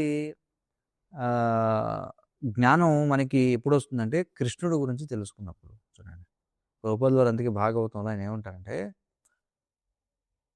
మనల్ని మనం చూసుకోవడానికి ప్రయత్నించే కంటే సూర్యుడిని చూడడానికి ప్రయత్నం చేశామనుకోండి, సూర్యుని వెలుగులో మనకి సూర్యుడు కనిపిస్తాడు, మనల్ని మనం చూసుకోగలుగుతాం, మన చుట్టూ ఏముందో కూడా మనం చూడగలుగుతాం. అలా కాకుండా చీకట్లో ఉండి మనల్ని మనం చూసుకోవడానికి ప్రయత్నం చేస్తే అది అవ్వదనమాట. అందుకే వేదాంత సూత్రం ఏం చెప్తుంది? అధాతో బ్రహ్మ జిజ్ఞాస. అంటే మనం పూర్తిగా దేనిపైన అయితే ఆధారపడి ఉన్నామో ఆ మూలతత్వం గురించి అన్వేషించండి అని అర్థం అట. చూడండి, అధాతో బ్రహ్మ జిజ్ఞాస అంటే మన అస్తిత్వం పూర్తిగా దేనిపై అయితే ఆధారపడి ఉందో ఆ మూలతత్వం గురించి అన్వేషించండి. అంటే ఈ ప్రపంచంలో నా పాత్ర ఏమిటి? మొదట ఆ ఆధ్యాత్మిక పునాదిని అర్థం చేసుకోవాలి మనం. అప్పుడే నిజమైన ధర్మం ఏమిటో మనం గ్రహించగలుగుతాం. అంటే బ్రహ్మమును లేదా ఆ ఆధ్యాత్మిక పునాదిని అర్థం చేసుకోకుండా ధర్మాన్ని తెలుసుకోవడానికి ప్రయత్నించడం అంటే మనం ఖచ్చితంగా తప్పుగా అర్థం చేసుకుంటామని అర్థం అని చెప్పుకుంటున్నారు. చూడండి, ఆ కారణంగానే మనకు అనేక లౌకిక ధర్మాలు ఏర్పడ్డాయి. చూడండి, ఏమిటి లౌకిక ధర్మాలు? అసలైన ధర్మం ఒకటి ఉంది మనకి, కానీ దాన్ని విడిచిపెట్టి దానికి స్వతంత్రంగా మన ధర్మాన్ని చూసుకోవాల్సి వస్తే అప్పుడు అనేక ధర్మాలు వచ్చేస్తాయి. అంటే సర్వధర్మాన్ని పరిత్యజ్య మామేకం శరణం వ్రజ అహం త్వాం సర్వపాపేభ్యో మోక్షయిష్యామి మా శుచః అని చెప్పాను. మన అసలైనటువంటి ధర్మం ఏమిటి అంటే మనం మమైవాంశో జీవలోకే జీవభూత సనాతన, మనం కృష్ణుని యొక్క నిత్యమైనటువంటి అంశలం. అది మన అసలైనటువంటి గుర్తింపు. కాబట్టి అది మన యొక్క సనాతనమైన ధర్మం. అది కాకుండా వేరే విధంగా మన ధర్మాన్ని మనం విశ్లేషణ చేయాలని చూస్తే అప్పుడు అనేక ధర్మాలు వచ్చేస్తాయి. బ్రాహ్మణ ధర్మం, క్షత్రియ ధర్మం, వైశ్య ధర్మం, శూద్ర ధర్మం, బ్రహ్మచారి, గృహస్థ, వానప్రస్థ, సన్యాస, స్త్రీ ధర్మం, ఆపద్ధర్మాలు, ఇలా అనేక ధర్మాలు వచ్చేస్తాయి అన్నమాట. కాబట్టి ఉనికి, భావ అంటే ఏమిటి? ఉనికి. కాబట్టి కృష్ణుడు ఎవరు? ఆయన ఎలా ఉనికిలో ఉంటాడు? ఆయన నిజమైన స్థితి ఏమిటి? కాబట్టి భావ అంటే ఏమిటంటే రియాలిటీ అనమాట, యథార్థం ఏమిటి అసలు. అలాగే స్వభావము, మనస్తత్వము, గుణము, భావన, ప్రవృత్తి, ఇవన్నీ భావ అనే పదానికి ఉపయోగించబడినటువంటి భిన్నమైన అర్థాలు ఇవన్నీ కూడా. అయితే గౌడీయ పరిభాషలో దీనికి భావన లేదా అనుభూతి అనే అర్థం ఉంది మనకి. భావ అంటే అంటే ప్రత్యేకించి గౌడీయులలో మనం చూస్తే, గౌడీయ వైష్ణవుల్లో దీని అర్థం దివ్యమైన భావోద్వేగం లేదా ఒక గాఢమైనటువంటి అనురాగం అనమాట. అంతే కదా, ఆయన అసలు ఎంతో భావంలో ఉన్నాడండి అంటారు. అంటే ఏమిటి ఇక్కడ భావన అంటే ఇక్కడ అర్థం ఒక అనుభూతి అనేటువంటిది, అంటే ఒక ఎమోషన్ అన్నమాట, ఒక భావోద్వేగం అనేటువంటి ఒక గాఢమైన అనురాగం అనే అర్థం వస్తుంది మనకి. అయితే ఇక్కడ అనురాగం అంటే మనం చెప్పుకునేది భౌతిక కోణంలో అనురాగం కాదు. ఇక్కడ ఏది అనురాగం అంటే అత్యంత బలమైన మరియు నిరంతరంగా ఉండే దివ్యమైన భావోద్వేగం. అత్యంత బలమైన మరియు నిరంతరంగా ఉండే దివ్యమైన భావోద్వేగం అని అర్థం. అంటే మనకి భౌతిక ప్రపంచంలో ఏదైనా బలమైన భావోద్వేగం కలిగి కాసేపు తర్వాత అది ఉండకపోవచ్చు. కానీ అలాంటిది కాదు భావ అంటే ఇక్కడ చెప్పేది. చూడండి పరమ పూజ్య భక్తి వికాస్ స్వామి వారు చెప్తారు, బంగ్లాదేశ్లో చాలామంది కీర్తనీయాలు ఉంటారట. వాళ్ళు అసలు కీర్తన చేస్తున్నప్పుడు వాళ్ళకు కన్నీరు కార్చేస్తుంటారట. వాళ్ళు నేల మీద డొల్లేస్తుంటారట కీర్తన చేసేటప్పుడు. భజన పాడుతున్నప్పుడు ఇది చేస్తుంటారట. ఎప్పుడైతే భజన అయిపోతుందో వెంటనే అలా వెళ్ళి బీడీ కాల్చుకుంటారు. అర్థమవుతుంది కదా. కాబట్టి ఆ భావం కాదు ఇక్కడ చెప్పేది. ఇది నిజమైన అనురాగం, నిరంతరం స్థిరంగా ఉండేటువంటిది. ఎప్పుడు అలాగే ఉంటాడండి. అంతేగాని స్విచ్ ఆన్ స్విచ్ ఆఫ్ లాగా కాదనమాట. కాసేపు ఇలా ఉంటాను మందిరంలో, నేను అలా ఉంటాను, బయటికి వెళ్తే వేరేలా ఉంటాను. ఉదాహరణకి ఒకళ్ళు చూడండి, మనకి కొంతమందికి ఫిలాటెలీ అంటారు. ఫిలాటెలీ అంటే స్టాంపులు పోగు చేసే ఒక అలవాట్లు ఉంటాయి, రకరకాల అలవాట్లు ఉంటాయి. వాళ్ళు ఏం చేస్తారు, వాళ్ళు తపాలా బిళ్ళలను సేకరిస్తారు. వాడికి అందులో ఆసక్తి ఉంటుంది. అంటే దాని అర్థం ఏంటంటే ఎల్లప్పుడూ ఆ స్టాంపులు ఎలా సేకరించాలా అని ఆలోచిస్తుంటారు. అంటే పూర్తిగా అందులోనే మునిగిపోతారు. మరిన్ని స్టాంపులు ఎలా పొందాలా అని ఆలోచిస్తూ ఉంటారు. దానికి సంబంధించిన సరికొత్త వార్తలు ఇప్పుడు వచ్చిన కొత్తగా ఏమన్నా ప్రభుత్వం స్టాంపులు విడుదల చేసింది అనుకోండి, వాటి గురించి ఆసక్తి కలిగి ఉంటారనమాట. అంటే దాని గురించి ఏదైనా కొత్త వార్త ఏదైనా వచ్చిందనుకోండి, వాళ్ళకి చాలా ఆసక్తిగా ఉంటుంది. అయితే మిగిలిన జనాభాకి దాని మీద ఆసక్తి లేకపోయినా, ఒకవేళ ఆ స్టాంపులు సేకరణ చేసేవాడికి ఎక్కువ అనురాగం ఉందనుకోండి, వాడు దాని గురించి ఆలోచిస్తాడు. మిగతా వాడు దాని మీద ఉండదు, పట్టించుకుంటారండి, ఎవడు పట్టించుకోడు. అయితే ఇలాంటి స్టాంపులు పోగు చేసేవాడు ఇంకొకటి ఎవడైనా పరిచయం అయ్యాడు అనుకోండి, వాళ్ళిద్దరూ కలిసి గంటల తరబడి మాట్లాడుకుంటారు. అంతే కదా. వాడికి స్టాంపులు కలెక్ట్ చేయడం ఇష్టం, వీడికి స్టాంపులు కలెక్ట్ చేయడం ఇష్టం. అంటే ఆ ముచ్చట్లలో వాళ్ళు ఏం చేస్తారు, పరమానందాన్ని పొందుతుంటారు. కాబట్టి ఇక్కడ అనురాగం అంటే ఇక్కడ అర్థం ఏంటంటే ఒక నిరంతరం ఉండేటువంటి భావోద్వేగం అనమాట. అదేదో కేవలం కొద్దిసేపు ఉండిపోయేది కాదు. అంటే పూర్తిగా అందులో మునిగిపోతాం అనమాట. అంటే అదే మనల్ని నడిపిస్తుంది అన్నట్టుగా ఉంటుంది. ఉదాహరణకి ఒక టీవీలో ఏంటంటే ఒక ఫుట్బాల్ మ్యాచ్ వస్తుంది అనుకోండి, ఇంకో ఛానల్లో ఏంటంటే మీ తల మీద ఇప్పుడు అనుభవం పడబోతుందని వార్త వస్తుంది. ఇంకో ఛానల్లో ఏంటంటే సీతాకోక చిలుకల జనాభా తగ్గిపోతుందని ఏదో వార్త వస్తుంది. అంటే వీటిలో మనకి దేని మీద కూడా ఆసక్తి ఉండదు. కానీ ఒక ఛానల్లో ఎవరు స్టాంపుల గురించి మాట్లాడుతున్నారు అనుకో, ఏం చేస్తాడు, అప్పుడు అందులో మునిగిపోతాడు. అంటే మిగతా ఏం జరుగుతున్నా పట్టించుకోడు అనమాట. అంతే కదా.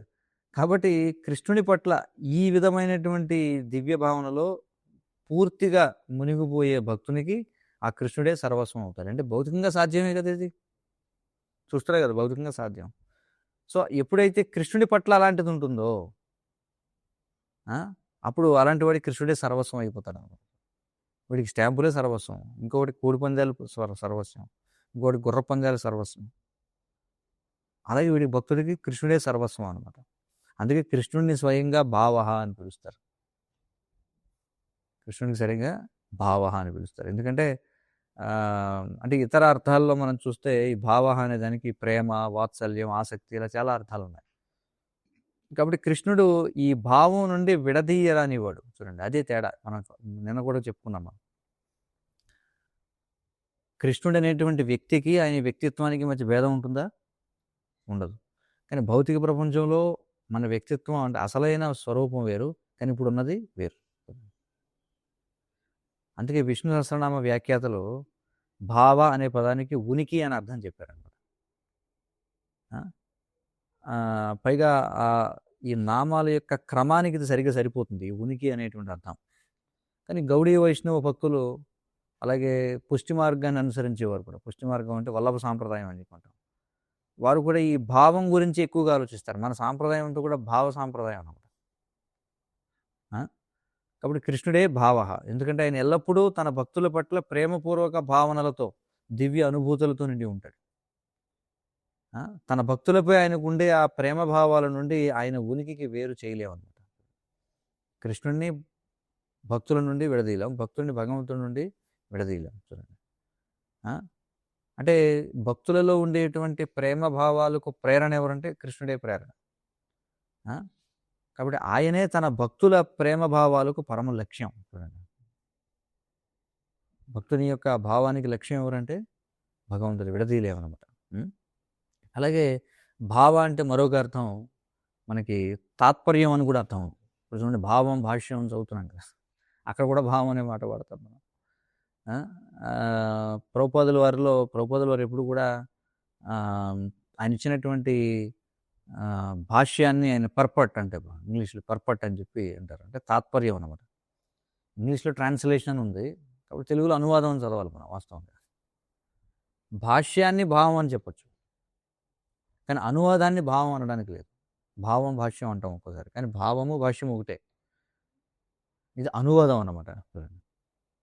అంటే ఇక్కడ భాష్యం అంటే ఇక్కడ అర్థం ఏంటంటే అర్థాన్ని వివరించడం అని. అంటే ఏదైతే అనువాదం ఉందో అనువాదానికి వివరణ భాష్యం అనేది.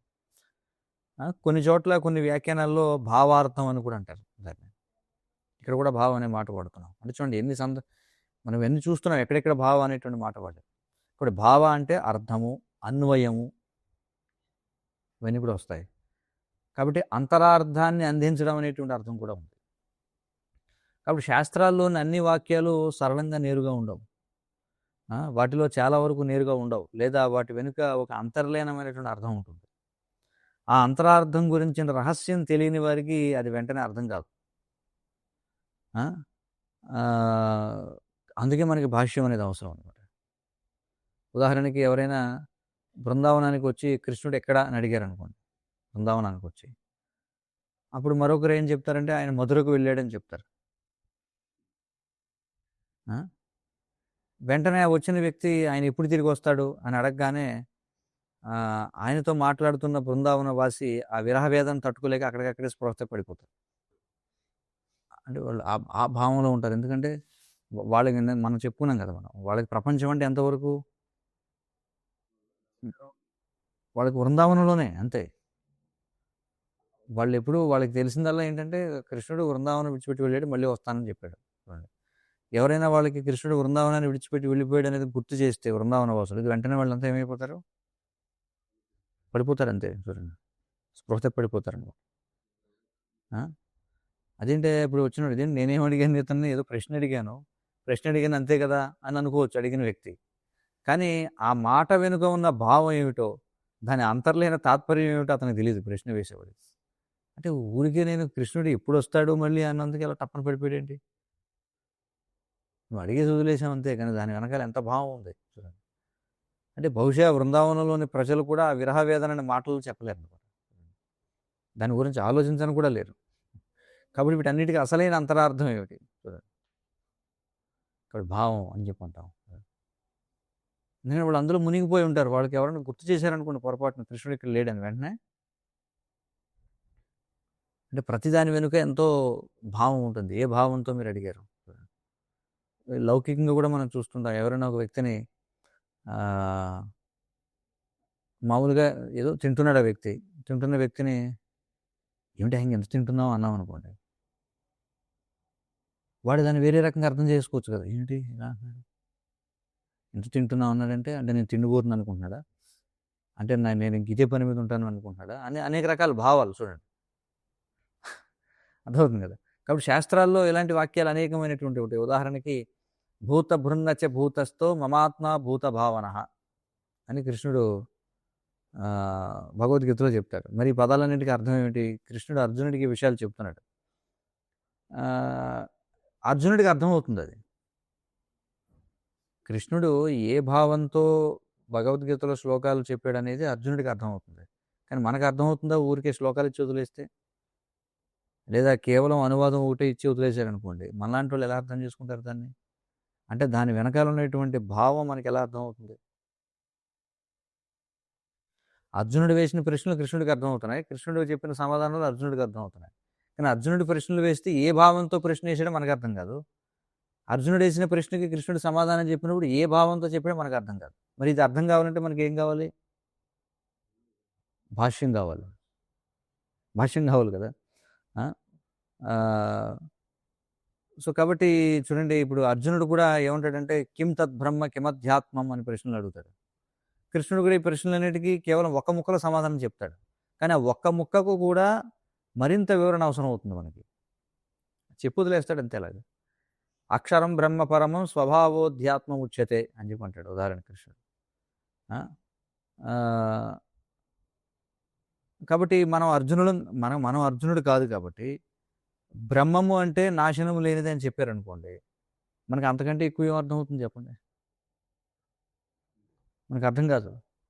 అందువల్ల ఆచార్యులు ఏం చేస్తారంటే దీనికి ఎలాంటి భావాన్ని ఇచ్చారో మనం చూడాలన్నమాట. సంస్కృతంలో దీనిని ఇతి భావ అని చెప్పి అంటారు. తరచుగా ఆచార్యులు ఒక శ్లోకానికి సంస్కృతంలో వ్యాఖ్యానం రాసి దాని చివరలో ఏమంటారంటే ఇతి భావ అని ముగిస్తారనమాట. అంటే ఇది దీని వెనుక ఉన్న అసలైన భావము, ఇది దీని అర్థం, ఇదంతా దీని గురించే అని అర్థం. కాబట్టి భావ అంటే అర్థము. మరి ఖచ్చితంగా కృష్ణుడే ఆ అసలైన అర్థం. కృష్ణుడు లేకపోతే ప్రతిదీ కూడా అర్థరహితం అయిపోతుంది, మీనింగ్లెస్ అయిపోతుంది. అర్థమవుతుంది కదా. కాబట్టి భాష్యం అనేది చాలా ముఖ్యం మనకి. ప్రతిదాని వెనుక ఉన్నటువంటి భావం ఏమిటో మనం తెలుసుకోవాలి. సాధారణ వ్యవహారాల్లో కూడా భక్తుల మధ్య వ్యవహారికంగా మనం ఏదో రకరకాలుగా మాట్లాడుకుంటాం, కానీ వాటిని ఫేస్ వాల్యూ తీసుకోవాలా?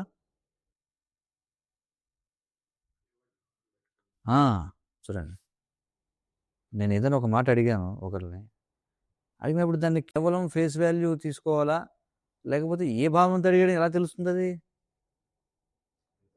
అడిగిన వాడితో క్లారిఫై చేసుకోవాలి, లేకపోతే వాడితో కలిసి జీవించాలి ఎంతో కాలం పాటు. అప్పుడే వాడు ఈ ప్రశ్న వేశాడంటే ఏ భావంతో అడిగాడు అనేది మనకు అర్థం అవుతుంది. అర్థమవుతుంది కదా. ఇప్పుడు ప్రతిదానికి రెండు రకాలుగా అడగవచ్చు. ఏమిటంటే ఎవరైనా మంగళారతికి ఆలస్యంగా వచ్చారనుకోండి, అనుకుందాం 4:30కి మంగళారతి, 4:40కి వచ్చాడు. ఆ వ్యక్తి దగ్గరికి వెళ్ళి ఇదేంటి మేమందరం 10 నిమిషాలు ఫాస్ట్గా వచ్చామా మంగళారతికి అన్నాం అనుకోండి, అంటే వాడికి బాగా అర్థమైపోతుందా లేదా? అంటే నేను ఆలస్యంగా వచ్చాననే విషయాన్ని చెప్పడం కోసం ఏమిటి మేమందరం 10 నిమిషాలు త్వరగా వచ్చామా మంగళారతికి అంటే. సో మాటల వెనకాల భావం అనేది వేరే ఉంటుందన్నమాట. అలాగే మనకి అభావం అనే పదం ఉంటుంది. భావం, అభావం. చూడండి, అభావం అంటే ఏమిటి? లేకపోవడం లేదా కొరత అని అర్థం. అక్కడ అది లేదు అని చెప్పడానికి అభావం అంటారు. ఉదాహరణకి బుద్ధి అభావం అంటే అది ఎన్నడూ ఉనికిలోకి రాలేదనమాట. అంటే అక్కడ అసలు బుద్ధి అనేది లేనే లేదని అర్థం. ఆయన ఎందుకు అంత వింతగా ప్రవర్తిస్తున్నాడు అని అడిగితే బుద్ధి అభావం అన్నాం అనుకోండి, అంటే బుద్ధిహీనత వల్ల, బుద్ధి లేకపోవడం వల్ల అని చెప్తున్నట్టు. లేదా అభావము అంటే కొరత. సాధారణంగా ఏదైనా తక్కువ ఉండడాన్ని అభావం అని చెప్పి అంటారు. కానీ కృష్ణుడే భావ, కానీ కృష్ణుడిలో ఎలాంటి కొరత లేదు, ఆయన సంపూర్ణ ఉనికి. కాబట్టి కృష్ణునిలో లేకపోవడం అనే ప్రశ్నే లేదు, శూన్యం అనేది లేనే లేదు వాస్తవానికి. ఈ శూన్యవాదులు ఏం చెప్తారు? అంతా శూన్యం అని చెప్తుంటారు అనమాట. ప్రతిదానికి వాళ్ళు చూడండి, ప్రతిదానికి వాళ్ళు అర్థం చెప్తారు. అంతిమంగా వాళ్ళు చెప్పేది ఏమిటంటే ఏమీ లేదని చెప్పడం కోసం. జిడ్డు కృష్ణమూర్తి అని పేరు విన్నారు ఎప్పుడన్నా? జిడ్డు కృష్ణమూర్తి అని ఒక పెద్ద ప్రఖ్యాత తత్వవేత్త ఒకను ఉన్నాడనమాట. అతను చెప్పేది ఏమిటంటే శూన్యవాదం అనమాట. అతను ఎన్నో పుస్తకాలు రాశాడు, ఎన్నో ప్రవచనాలు ఇచ్చాడు. వాటి అన్నిటి యొక్క సారాంశం ఏమిటి? ఏమీ లేదని చెప్పడం కోసం. వాళ్ళ తత్వం ఏమిటి అంటే శూన్యం, అంతిమంగా శూన్యమే, అంతిమంగా శూన్యమే, ఏమీ లేదు అని చెప్పడానికి ఎన్నో గ్రంథాలు రాయాల్సి వచ్చింది. అర్థమవుతుంది కదా. కాబట్టి సో అంటే ఏమీ లేదని చెప్పి ఎందుకని ఏమీ లేదు అది కూడా వివరించాలన్నా రాయాలి కదా, విషయం చెప్పాల్సిందే. కాబట్టి ఉనికి లేని ఆ శూన్య భావనకు అసలు అర్థం ఎలా ఉంటుందో వాళ్ళు వివరించాలి. చూడండి, ఒకవేళ ఏ ఉనికి లేనప్పుడు ప్రతిదీ అర్ధరహితం అయినప్పుడు అప్పుడు వారు ఇచ్చే వివరణలు కూడా అర్ధరహితం అయిపోతాయి, అది కూడా లేనట్టే కదా, ఇంకా వివరించాల్సిన అవసరమే లేదు. కాబట్టి ఇవన్నీ అర్థం లేనటువంటివి. ఇప్పుడు ప్రతిదీ ఎలా చూడండి, ప్రతిదీ ఎలా అర్ధరహితమో తార్కికంగా వివరించడానికి ప్రయత్నించడం అనేది కూడా ఒక పరస్పర విరుద్ధమైన విషయమే. ఏమీ లేదు అనేది వివరించడానికి ఏదైతే చెప్తామో అది కూడా లేనట్టే. కాబట్టి చివరికి అంతా కూడా శూన్యమే అని చెప్పేవారి ముఖం మీద ఏం చేయాలంటే ఈ భావహ అనే నామం ఒక తన్ను లాంటిది అనమాట, ముఖం మీద తన్నినట్టు. రే ఏమి లేకపోవడం కాదు, అంతా ఉంది, కృష్ణుడు ఉన్నాడు. అభావంగా శూన్యం కాదు, శూన్యం అనేది లేనే లేదు, ఉంది, ఉనికిలో ఉంది. కాబట్టి భక్తి సిద్ధాంత సరస్వతి ఠాకూర్ వారు ఏమంటారంటే ఈ ప్రపంచంలో కృష్ణ చైతన్యం తప్ప మరి దేనికి కూడా కొరత లేదు అని చెప్పంటారు. లేనిదల్లా ఏమిటంటే అభావం ఏమిటంటే కృష్ణ చైతన్యం యొక్క అభావమే, ఉన్నదల్లా ఒక్క అభావమే. కాబట్టి మనం దాన్ని పొందలేదు, ఏంటి కృష్ణ చైతన్యాన్ని పొందలేదు. అదే లోచందాస్ ఠాకూర్ వారు కూడా ఆయన పాట పాడతారు, అక్రోధ పరమానంద నిత్యానందరాయ అని చెప్పి ఒక పాట పాడతారు అనమాట. అందులో ఆయన ఏమంటారంటే లోచందాస్ ఠాకూర్ వారు, నిత్యానందుని పట్ల దివ్య భావాలు ఎవరికైతే జన్మించవు, మనం గౌడీ వైష్ణవ గీతాల్లో ఉండదు, అని ఏమంటారు, హేన అవతారే జార్ రతినా జన్మిల లోచన భలే సెయి పాపి ఎలా ఆరికేలా అంటారు బెంగాలీలో. ఆయన ఏమంటారంటే ఎవరికైతే నిత్యానందుని పట్ల దివ్య భావాలు జన్మించవో, అంటే ఎవరికైతే దివ్య భావాలు ఉనికిలోకి రావో, లోచందాస్ ఠాకూర్ ఏమంటారంటే ఆ వ్యక్తి ఒక పాపాత్ముడు అని చెప్పంటారు. ఇక్కడ పాపం అంటే ఆయన లౌకికంగా చాలా పుణ్యాత్ముడై ఉండొచ్చు ఆ వ్యక్తి, కానీ ఆయన చేసిన అసలు పాపం ఏమిటంటే నిత్యానందుని పట్ల ఆయనకి ఎలాంటి భావాలు కలగలేదు. అందువల్ల ఆయన ఏమంటారు, ఎలా ఆరు ఘేలా అని చెప్పుంటారు. అంటే అలాంటి వ్యక్తి ఏమిట్రా వాడి జీవితం అంటే, ఈ లోకంలోకి వచ్చాడు వెళ్ళిపోయాడు, ఇంకంతే, అంతకుమించి ఏదో వచ్చాడు బతికాడు కొన్నాళ్ళు చచ్చిపోయాడు అంతే. ఆయన జీవితం గురించి చెప్పడానికి ఇంకేం లేదనమాట. అంటే ఆయన ఎన్నో పనులు చేసిన గొప్ప వ్యక్తి అయినప్పటికీ కూడా ఆయన జీవితంలో నిజమైన జీవమే లేదు. ఎందుకని? కృష్ణ చైతన్యం లేదు, నిత్యానందుడి గురించి తెలియదు, మహాప్రభు గురించి తెలియదంటే వాడు కట్టే కొట్టే తెచ్చే అన్నట్టుగా పుట్టాడు బతికాడు చచ్చిపోయాడు అంతే అయిపోయాడు. ఇప్పుడు భౌతికంగా ఎంతో గొప్పవాడై ఉండొచ్చు, అంటే అక్కడ నిజంగా ఏం జరగలేదనమాట అతడి జీవితంలో. ఏదో కేవలం వేదిక మీదకి వచ్చాడు వెళ్ళిపోయాడు అంతే, జీవించాడు మరణించాడు, అంతకంటే చెప్పడానికి ఏం లేదు. కాబట్టి ప్రేమ, వాత్సల్యం, ఆసక్తి వీటన్నిటికీ కూడా మూలం ఏమిటంటే కృష్ణుడు. అంటే సమస్త భావాల లేదా వాత్సల్యాల యొక్క సారాంశం, లేదా వాటన్నిటి యొక్క హృదయం ఏమిటి అంటే, మనం ఏదైతే ప్రేమ అని అంటామో, వాత్సల్యం అని అంటాము, ఆసక్తి అని అంటాము, భావనలు అని చెప్పి అంటాము, వీటన్నిటికీ కూడా హృదయం ఎవరు? వాస్తవానికి వీటన్ని ఎవరి మీద ఆధారపడి ఉన్నాయంటే కృష్ణుడి పైన ఆధారపడి ఉన్నాయి. చూడండి, మనం ఎవరిదైనా భావం అంటే మీ భావం ఏమిటని అడిగాం అనుకోండి, దాని అర్థం ఏంటంటే మీ హృదయంలో మీరు ఏమనుకుంటున్నారని, అంతే కదా. అంటే ఆ కవి ఏం చేస్తాడంటే అవతల వారి హృదయాన్ని అర్థం చేసుకుని రాస్తాడు, అవతల వారి యొక్క భావం. మన ఆచార్యులు కూడా అదే కదా చేసేది. మన విశ్వనాథ చక్రవర్తి ఠాకూర్ల వారు కావచ్చు, ఆచార్యులు అందరూ కూడా వాళ్ళు చూడండి, ఇప్పుడు రాధాకృష్ణుల యొక్క మన చూడండి రసాచార్య అని చెప్పి అంటారు ఎవరిని? విశ్వనాథ చక్రవర్తి ఠాకూర్ల వారిని. అంటే ఆ విషయాలన్నీ భాగవతంలో ఉండవు, కానీ ఆచార్యులు ఆ సందర్భంలో వీళ్ళు ఏమనుకుంటున్నారు, వాళ్ళు ఏమనుకుంటున్నారు, ఇవన్నీ రాస్తారు. చూడండి, రూప గోస్వామి, సనాతన గోస్వామి వీళ్ళందరూ చేస్తే ఆ యొక్క రచనలను చూస్తే అందులో వాళ్ళు రాధాకృష్ణుల యొక్క హృదయాలు, గోపికల యొక్క హృదయాల్లో ఏముందో ఆ వారి భావాన్ని తెలియజేస్తారు. అది ఎవరికి సాధ్యం అవుతుంది? అంటే అత్యంత సన్నిహితులైనటువంటి వాళ్ళకి తప్ప ఎవరు చెప్పగలరు చెప్పండి. కాబట్టి అంటే హృదయపూర్వకమైన భావాలు అంటాం, అంటే హృదయం నుండి వచ్చే అనుభూతులు. అందుకే కృష్ణుడు స్వయంగా చెబుతున్నాడు, ఏమంటున్నాడంటే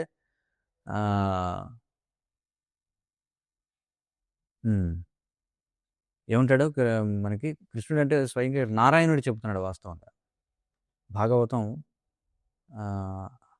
అంబరీష్ లీల ఎన్నో స్కందంలో ఉంది?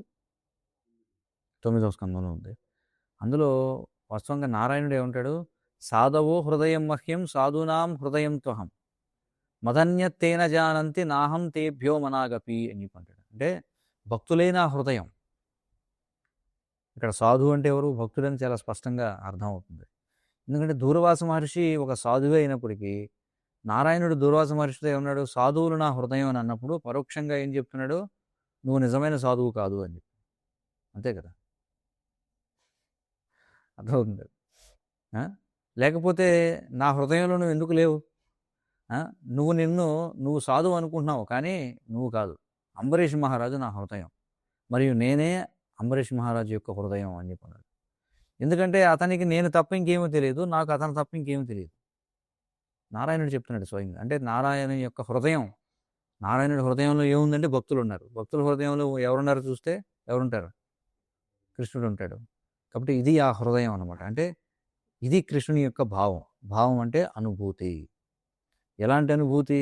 అంటే అదేదో నిరాకార అనుభూతి కాదనమాట. చూడండి. ఆ! ఆహ్, అంటే ఏదైనా ఒక విషయం గురించి లేదా ఎవరిదైనా ఒక వ్యక్తి గురించి మాత్రమే అనుభూతి చెందగలం. చూడండి. ఆ! సో, కాబట్టి ఈ విషయాలను కూడా మనం అర్థం చేసుకోవాలి. వాళ్ళకే తెలుస్తుంది వారి యొక్క భావం ఏమిటనేది. ఆ!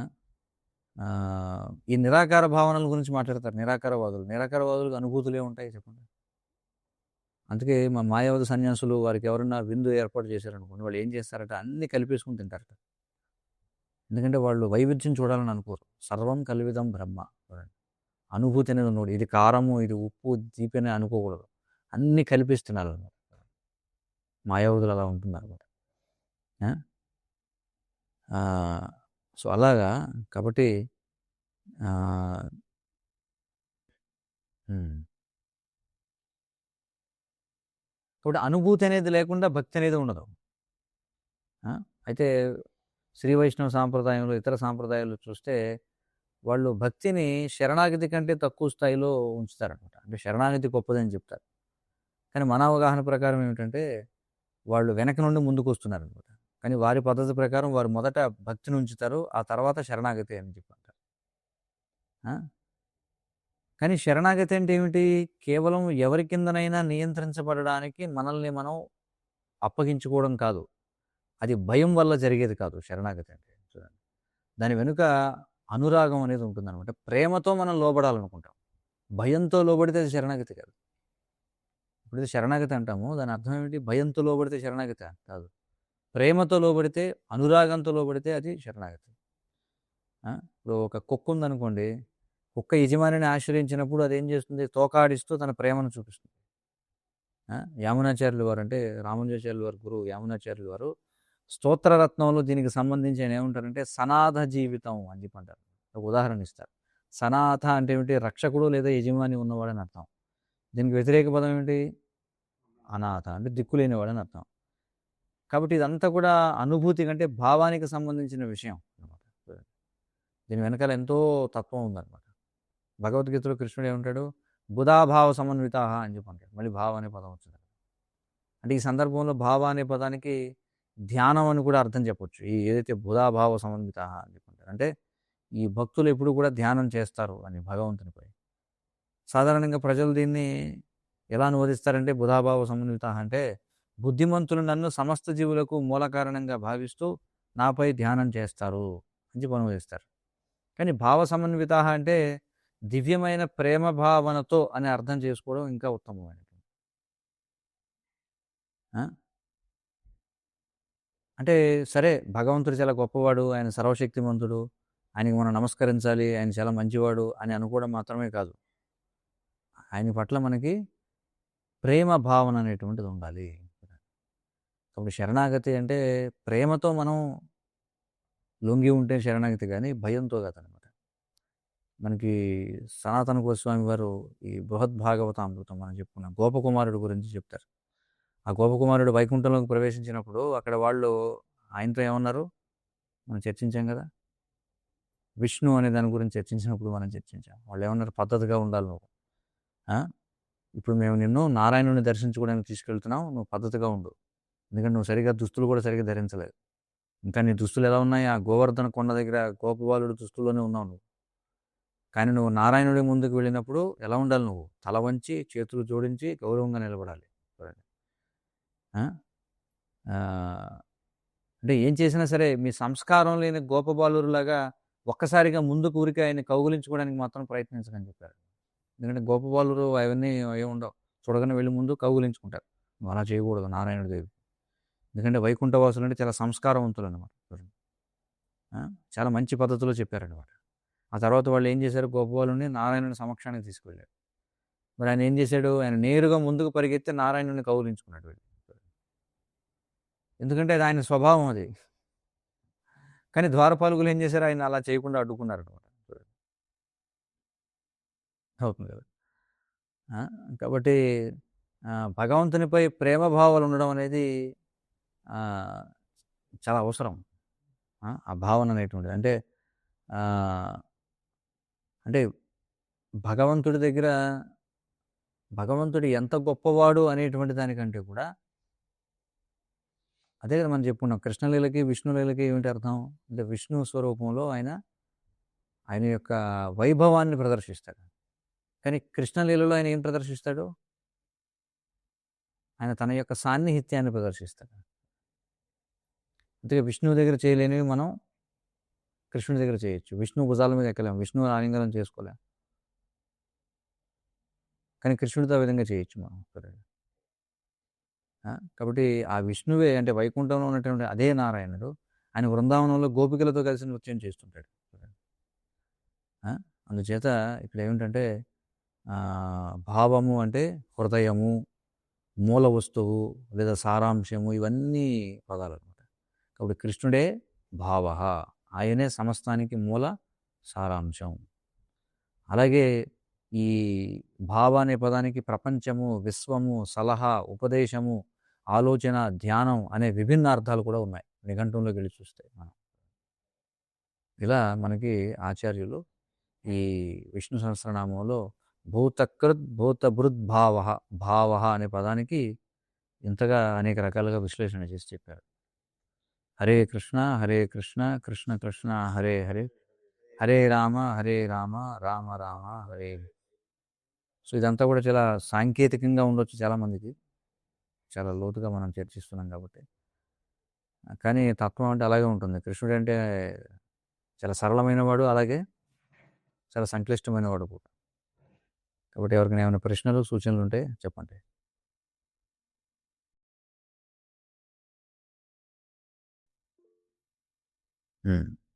ఎవరో ప్రశ్న వేశారు, చూద్దాం.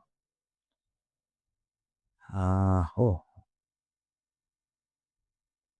I have a question regarding Krishna's preferences in food, especially in terms of taste and quantity. Prabhu, I recently had a new experience with a North Indian Mataji. She does not eat very spicy food, so while cooking, we would take out a portion for her separately before adding mirchi powder and then add the spices later for the rest.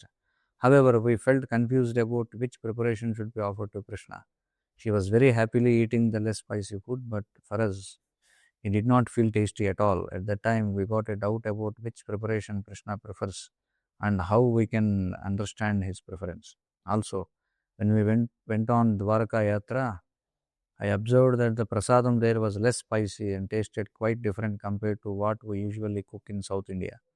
So should we follow North Indian style cooking since Krishna was present in places like Dwarka and Vrindavan? Or how do we understand what taste Krishna likes?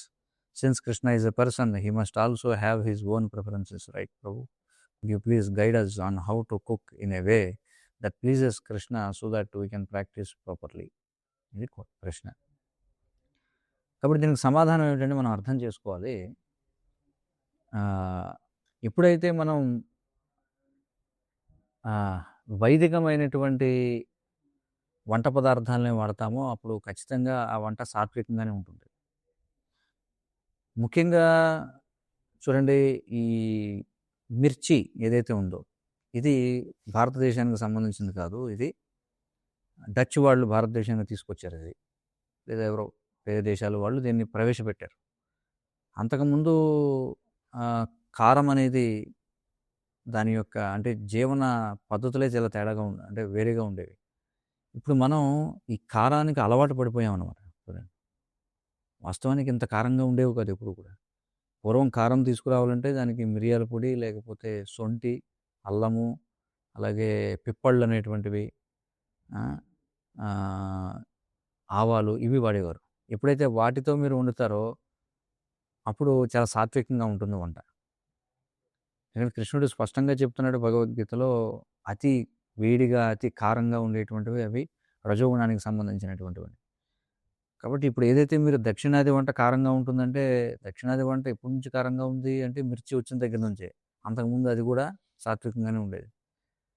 కాబట్టి ఎలాంటి వాళ్ళైనా సరే, దక్షిణ దేశీయులైనా ఉత్తర దేశీయులైనా సరే సాత్వికంగా ఉండడం అనేది మంచిది. ముఖ్యంగా ఈ మిర్చి ఇవన్నీ ఏం చేస్తాయంటే తీవ్రమైనటువంటి కారాన్ని కలుగు చేస్తాయి. కానీ ఆయుర్వేదం ప్రకారం మనం చూస్తే అవి అసలు పూర్వం వాడబడలేదు. అయితే ఆ దశకు వెళ్ళే వరకు ఏం చేయాలి? ఎవరు ఏ విధంగా ఆహారాన్ని స్వీకరించే అలవాటు ఉంటుందో వారు ఆ విధంగానే వండి కృష్ణుడికి పెట్టాలి. కానీ క్రమక్రమంగా కృష్ణుడు ఏదైతే ఇష్టపడతాడో అది తెలుసుకొని ఆ విధంగా ఉండడానికి ప్రయత్నం చేయాలి.